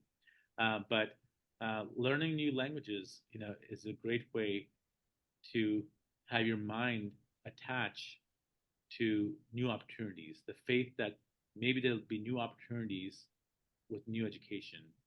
And between music and education, there's all sorts of creative things that can happen for our futures. So if we want our futures to be brighter, we, the mothers, and all of us need to really inspire others to focus on these things. But before we can get to here, we have to get rid of the bad habits and make sure our virtues are aligned. And then we can really grow and really make tomorrow better than today. And all of these things in our culture comes from the female divine. We really do believe in the divinity of mothers, and there's so much to learn. And even though here we show 3 different goddesses, women possess all 3 of these traits. It's actually one, but we're just showing different. Maybe some people might say the morning version, the afternoon version, the evening version of the same woman. There's different. Mothers play different roles. You play all 3 of these roles, and we can go to the last slide. But I believe the divine mothers of Ukraine will do a great thing. And even the soldiers, the adult men, you are an inspiration. And knowing that you're doing good work is going to inspire them to fight stronger. And so you are the source of this positive energy and inspiration. Don't underestimate how powerful your female divinity really is. I think that's the end of my presentation. Thank you. Santosh, we can listen to you for the next 2 hours. Please continue. We're taking notes, especially the phrases like bow and surrender. We really love this, this one. Santosh, thank you so much. Thank you. And Thank you one for last thing, everything. we all have to continue to believe, you know? Just Yeah, this is very important. Yes, we absolutely love what you said about faith. This is so crucial for us. This is something that kept us going. And thank you for everything you have done for our center. And thank you for everything you are doing for Ukraine and for our people. Anything really from food and just your heart that you are giving to our country. This is it's priceless. It's really priceless. So I think we as a country are really blessed to have people like you, like Dr. Katie, like Joe, like Danny, like Julie, and many, many others who see us in our trauma and who are holding the space for us. So thank you really very much. And I also love what you said about education and music and languages. Definitely, if we want to rebuild the country, this is the way to go, because this is also something that will help us heal and that will help us to restore our ability to create, to innovate, and have that hope and faith that tomorrow will be better. So thank you very much. I'm very happy that we have actually the recording. So I would love to watch I would love to watch some parts of your sharing again, because this is really very, very, very special to us. And now I think we have reached the stage when we can have some kind of panel discussion or group sharing. Maybe Dr. Katie can help us moderate this session a little bit. We are actually doing pretty well in terms of the schedule, but I also understand that you have your other commitments and arrangements. So maybe we will kind of go about 10 minutes beyond what we planned. But maybe we can open the floor for anyone who would like to share something, in the next 10 minutes or so. Just, and we can also look at each other. So Sandra can perhaps, you can close the slides. Oh, okay. So we can have just a little bit of time to enjoy the presence of To look on each other. Yeah, all the windows on Zoom. Yeah, to know that there are not only slides, they're actually people. So it's just really so good to have you all with us today. Thank you for being part of this incredible journey. Can I say something, Mariya? Yes, yeah, sure. I've been absolutely so impressed and stimulated and excited about this session. I think that what you're doing as the soul with Katie is really phenomenal. And as you said, working in the field of palliative care for humanitarian settings, I can see your model being adapted and used in so many different ways. And so thank you. Thank you for all the love and the work that have gone into all that you have done and that you are doing. You're touching so many lives so beautifully. And Santosh, I really love the concept of collective mothers, because I think that's what we all need to be, and the focus on the children. So I'm so proud of all of you. I'm so grateful to be connected to you. And I just am so excited to see what the future holds.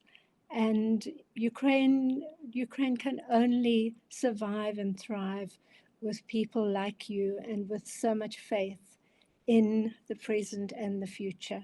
So bless you and many blessings on your work. Thank you, Joan. Thank you so much. Thank you, Joan.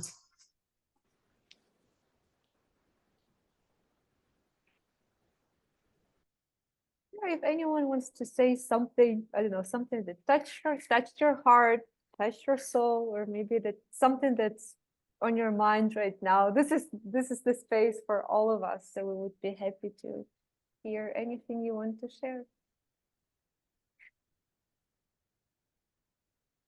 Yeah, Santosh, sure. I wanted to ask a question for Anna. I wanted to hear what her daughter has to say about her, her experience, or if she can share anything.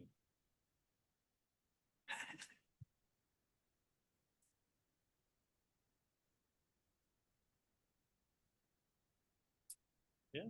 No. Вона трохи соромиться, так? She's a little embarrassed. She's a little embarrassed. And Що тобі найбільше подобається? Сподобався перегляд мультику, так? she really enjoyed seeing a cartoon. She saw a cartoon during one of the sessions, and she really enjoyed seeing the cartoon. Ні, соромиться. She's shy.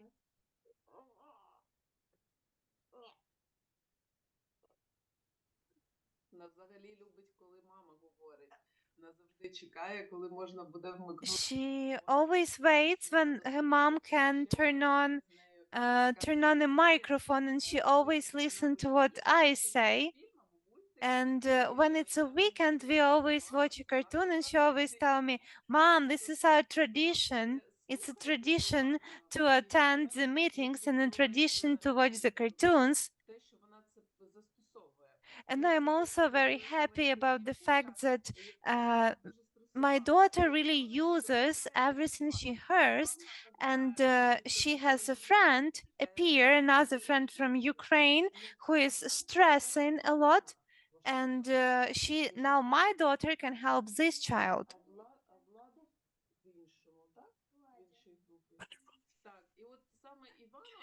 And my daughter helps other little Ukrainian kids to assimilate and to find themselves in Poland. So she also has all the knowledge I get, and she is only 6 years old, but she already applies the knowledge that I receive during these sessions with the Soul Center. He's going to be very powerful.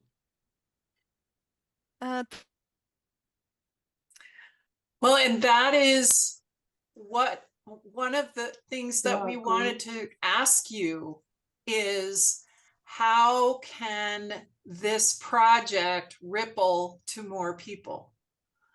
So what, if anybody has any thoughts or ideas, how can we create an even bigger impact?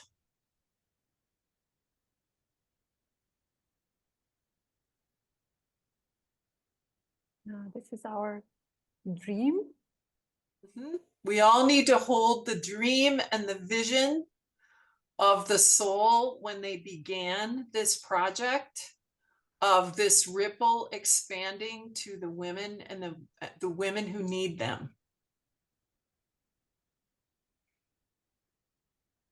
And maybe you will have some ideas later. Yeah, so Yeah. we just wanted you to know, and actually, even ask your inputs and ideas. How can we touch more lives? Like last year in the Ukrainian Circle, we had about 230 or 40 participants. And we would really love to be able to expand these programs and to make them available to 1,000 people, to 5,000 people, just to really to be able to touch more lives. So if you have any ideas now or later, yeah, we would be very grateful. Yeah, Alla? Could I ask, are you planning to train more psychologists and more psychological groups on this program so that they can use it in different parts of Ukraine, or that could use it in different countries as well? I'm thinking of even taking it to other countries as well as further across Ukraine. Yes, we were thinking about it. We would love to have more psychologists who could run different modules with actually different areas of expertise. Maybe we would like to add some modules on parenting, or like working parenting, or 3 a.m. in Singapore. Forgive me, people. How to say, teenagers, right? Because there is we have a lot of suicides now among teenagers, and this is really very worrying. So we would love actually to expand the program in terms of areas that it's touching on, and definitely we would be happy to have more people but maybe we need, we need like a strategy, or we need a plan, how to do it. Yeah, and we have some people who raised their hands. Great, so there's some more ideas. So maybe just for 5 minutes we can brainstorm and share some thoughts. It would be lovely. It will also give us some food for thought. Yeah, so Alla and Alexandra. Yeah, Alla. I can say from my point, I'm in the city of Słupsk, which is in Poland, and we have here the place where Ukrainians gather and, for example, knit the nets for the army, safety nets, unite, and for example, on Sunday we will make master class to make like angels. Handmade angels by children or something like that. So maybe if it can be some simple training, or what can be realized by, for example, I'm a coach. I'm not a psychologist, but I'm a coach. And if there are some techniques which is simple to be realized, then it is possible to make this training, for example, among local communities. Because, for example, in our we have a very big Ukrainian local community, which displaced because of the war. So I think it is possible to make some kind of trainings and try to involve people. Right, thank you. This is the idea. Yeah, great, thank you. This is what we're here for, to tap into your to tap into the collective wisdom. Yes, Alexandra. Can you hear me well? I've changed the headset. Yeah. Okay. Yeah. So I was actually thinking throughout these 2 hours that I hear so many people asking about the possible psychological help. It can be different kind of help, as you said, about the teenagers and kids, and issues for people who were internally displaced or immigrated, etc. And most of these people don't know where to look for resources because there are very few projects. For example, I know about the Soul and another foundation, and that's it. And of course, each foundation has very limited capabilities. But if you would like to basically go to have a bigger impact and you have resources, you can think about the immigration centers, because each community, like for example, Ukrainians in Wrocław, Ukrainians in Lviv, Ukrainians in Trondheim, they first thing that they come to the immigration center, and the immigration center provides resources to them. So you can reach out to the immigration centers and say, hey, we would like to help. We can provide this kind of things, this kind of aid, or people can actually read the phone number or join the Telegram group, or you can just print it out on the wall and they can directly go to you. But you should be very careful because right now, so many people are abroad that I heard the joke that there are more Ukrainians in Trondheim than in Poland. So many countries first, before choosing the immigration center, think about the resources that you might need for this amount of time. But it can be the easiest way to approach and the cheapest one. Yeah, immigration centers, yeah, it's a good idea. Thank you. Yeah.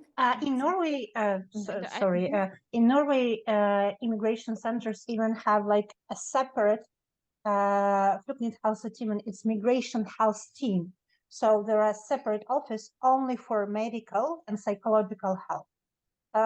You just connect, give credentials, and that's it. You're okay to go. And I think many countries have the same. Yeah, and following what the Alexandra just said, the main question which we are facing while multiplicating our program is one crucial key factor. We hadn't mentioned it before during this discussion, but we should mention it. When we are talking about trauma carried psychology, we need to remember that we are dealing with trauma right now. And when we are dealing with trauma, not very many people are willing to heal right now. Moreover, we should say, they are like going away from this help as far as they can see. We should run for them and say, oh, please look this film. We need to entertain them even. We need to put this very bitter pill in very, very sweet like package. And we are making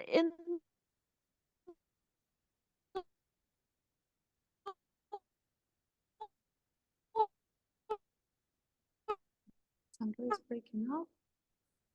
enormous efforts, psychological moment of resistance, we can't underestimate. And that's why we are struggling to like come on to people. And the answer is not to be like uh, directly psychologist. The answer is to collaborate with educational cooperations, with entertaining ones, with schools, with hospitals, with just even cinemas, coffee shops, restaurants, and everything. So we are challenging in our future plans this idea of collaborations. And we can like be like inbuilt with our psychological knowledge in every area of our life. One of my dreams is when psychological night shops will change pharmacy shops, will appear in the same quantity as they are appearing on the streets of all our city towns. It's my great dream. Yes, Thank you. you wanna talk to a shrink in the middle of the night? Sure, you just go down and there is a psychologist waiting for you in the coffee shop or in the restaurant. You can have a cup of tea and talk about your anxiety or You've depression. seen when But Maryna was talking and Santosh about cultural roots, how yeah, healing it was. In our technical chat, everyone was writing, even alerts have stopped. So magic is happens yeah. because all that we are hanging inside of us is around us. How can we change this inner world? Yeah, how? And we are those who help to change it, but we need like auditory for this. Yeah. Yeah, I love what Ah, Sandra is saying, and this is what. Mhm. yeah, Yeah. yeah. Yeah. And tell me when we can bring back last one slide Mhm. and like conclude. Yes, so I think so. If you have any ideas, we just wanted you to know that we really appreciate your ideas and your thoughts and your recommendations because we have like an outline for our strategy for next year and for next 2 or 3 years. We have our dreams, we have our vision. Some of them we mentioned in the video. We want to continue provide to be able to provide the services. We also want to have different platforms and opportunities to already put together everything that we've learned to be able to share it with others. We're also looking at what Joan mentioned, yes, maybe like training the trainers or looking at expanding other, maybe inviting some volunteers or social workers or other people who may want to learn from us and share this knowledge with other people. So we're looking at different options. I think right now we're at the stage of mapping, so any ideas would be really much appreciated, and we will see where the angels and where the spirit will guide us, because very often in our work we There actually in chat, Philip and Amy are writing also. We will read and answer then. So we hope that that the universe will continue using us and our center as a vehicle to serve others, and that we really hope that we will have this blessing like we have today, all of you, and we really feel that we have been incredibly blessed at the center. So many people have helped us from so many different parts of the world, and it's a miracle. Now, also because it's December, there's like, you know, this atmosphere of miracle in the air because of Christmas. And I felt it today a lot before this meeting. I can see Danny, who has also created a lot of miracles for me and for our team, and his wonderful wife. And look at Santosh, Joan, and our participants from the Ukrainian Circle. And just amazing to have to share this journey. Danny unmuted. Maybe wants to say something.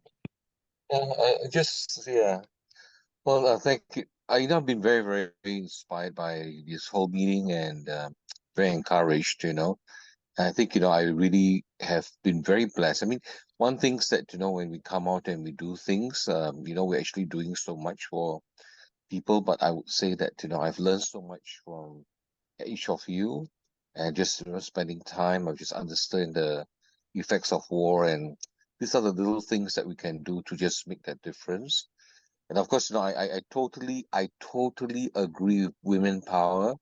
Um, you know, because I got Mariya with me in Singapore, and she would tell you, or people would tell you, who is actually the one that's running everything. I used to work a whole lot less, and then when Mariya came, she made me work a lot harder.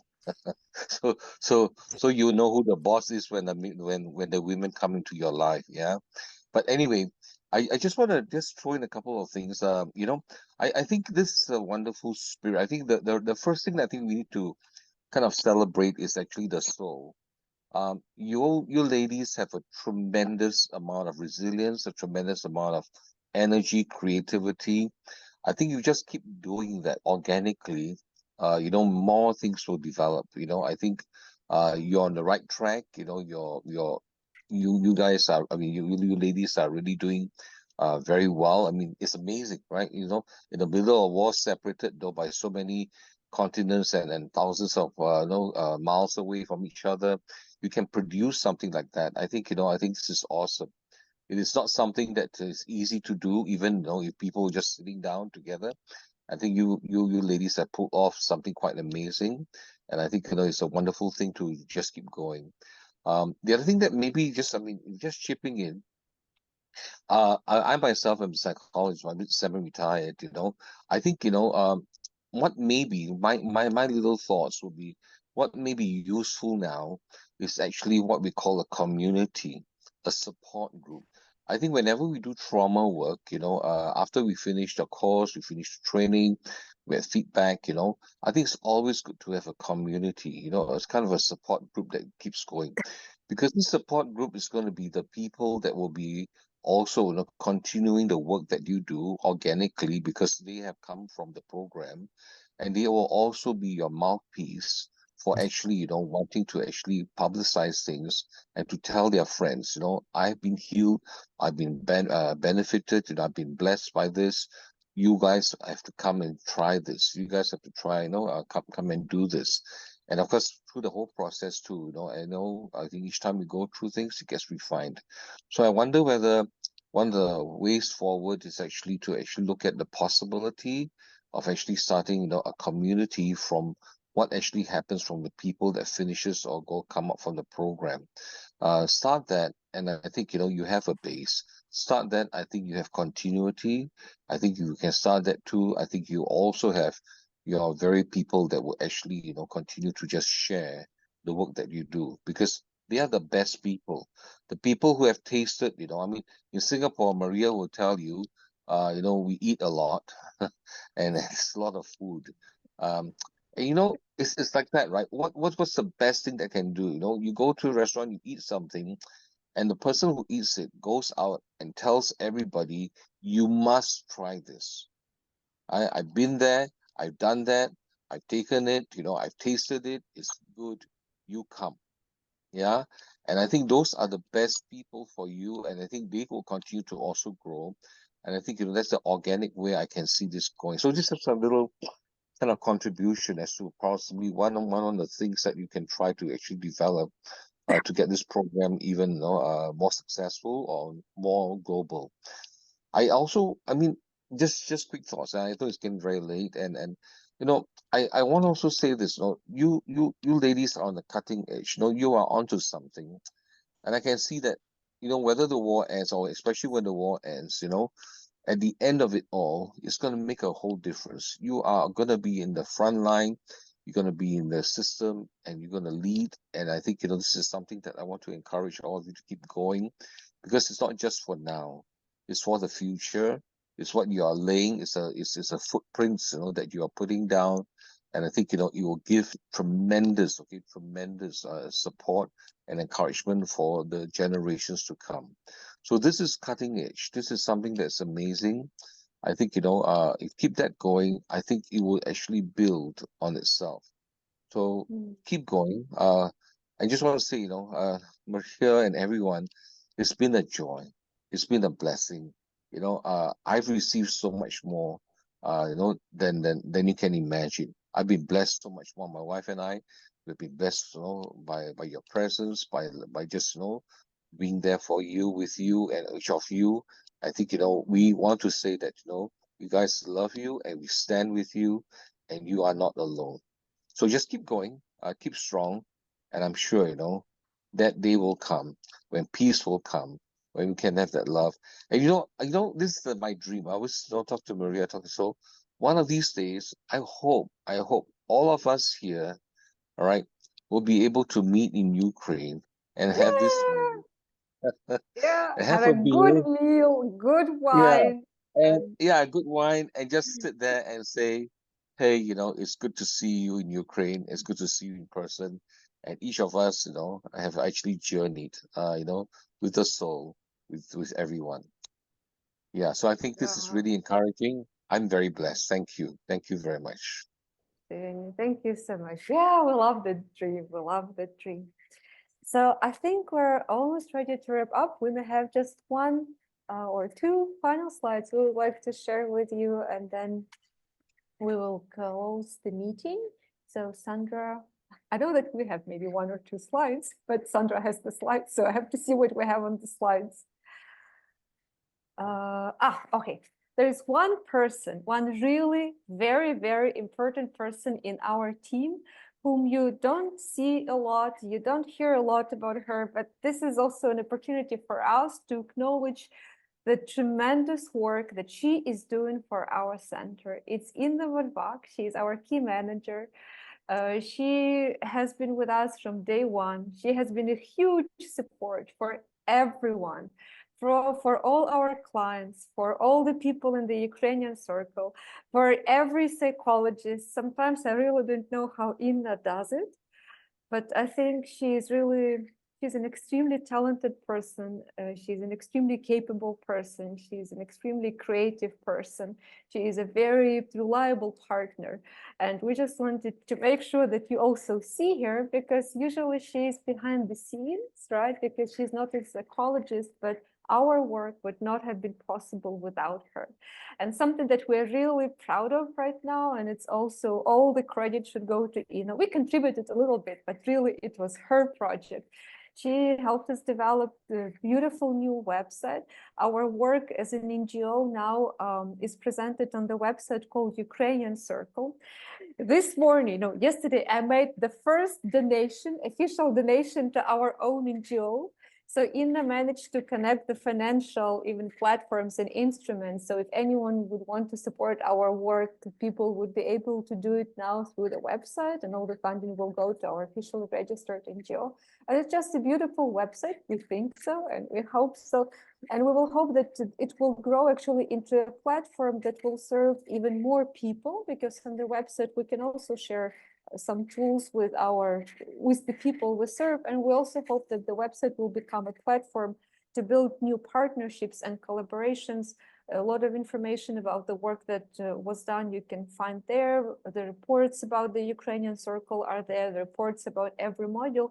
So we just wanted to share with you our joy of having a new website, and to share with you that we're really blessed to have such an incredible person as Iryna, who has contributed a lot to our work.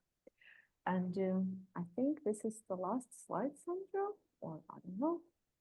Yeah, And I think the very last one is many thanks to our interpreter. Many thanks. Also, many thanks to our technical support, Evgeny, who is now in Odessa, who is doing miracles in spite of all the challenges that are happening in Ukraine now, in spite of all the bombings and shelling. So we're happy to have you, to have our team, and to have so many people who have beautiful, compassionate hearts. So thank you very much. We would like to wish you a wonderful end of the year. Yes, Sandra, I think we can close the slides. We want to wish you and your families a very We blessed... have last...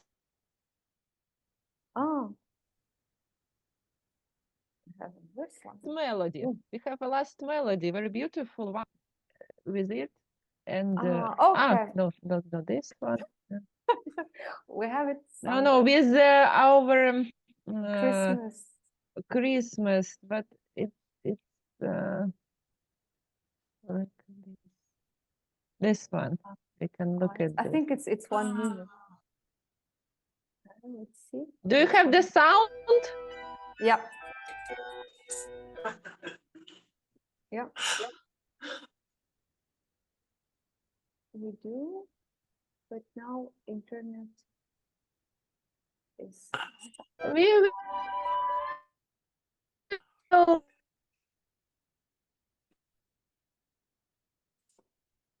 Sandra, it's breaking up. It's breaking up.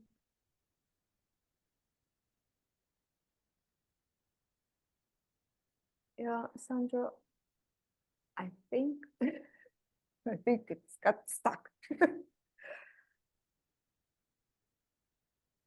think she's frozen. Yeah. In the winter. Yeah. No, we will make sure that you will unfreeze. Yeah, technology sometimes it's helpful, sometimes it's not. So yeah, I don't know if there is, maybe Katie, if you can help us, wrap up. I had a wonderful, I'm going to share this because I think it's powerful. I met Sandra in France after working with her for almost 2 years, not knowing her, at Sacré-Cœur, which is a sacred chapel where they have a sign outside that said, "Many prayers are answered here." And I had sat on the same steps when I was in college, asking God to bring me to whatever work would make the most difference. And there I was, too many years later, sitting with Sandra, and we lit a candle in Sacré-Cœur for peace. So when I saw that photo, I was reminded of the fact that what all of us want to take from this today is peace.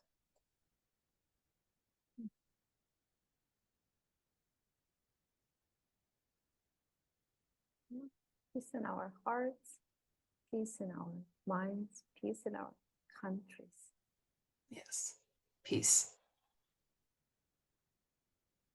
But when it's gone, nothing else matters.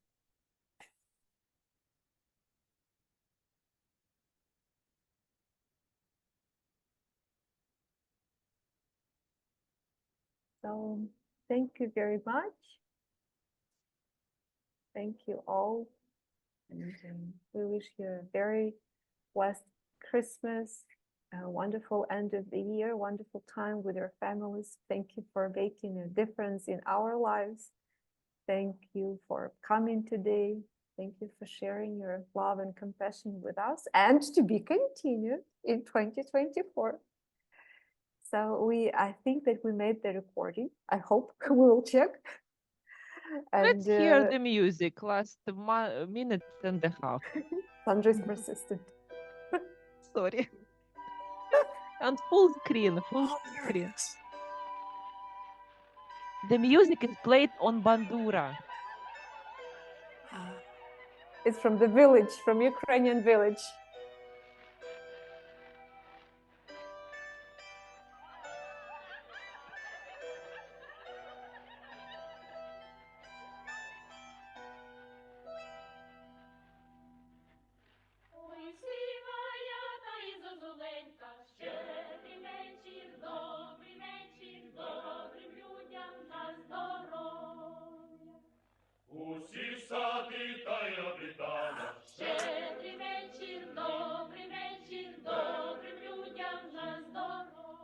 хорошо каледуют. А помнишь, бывало, и мы с тобой...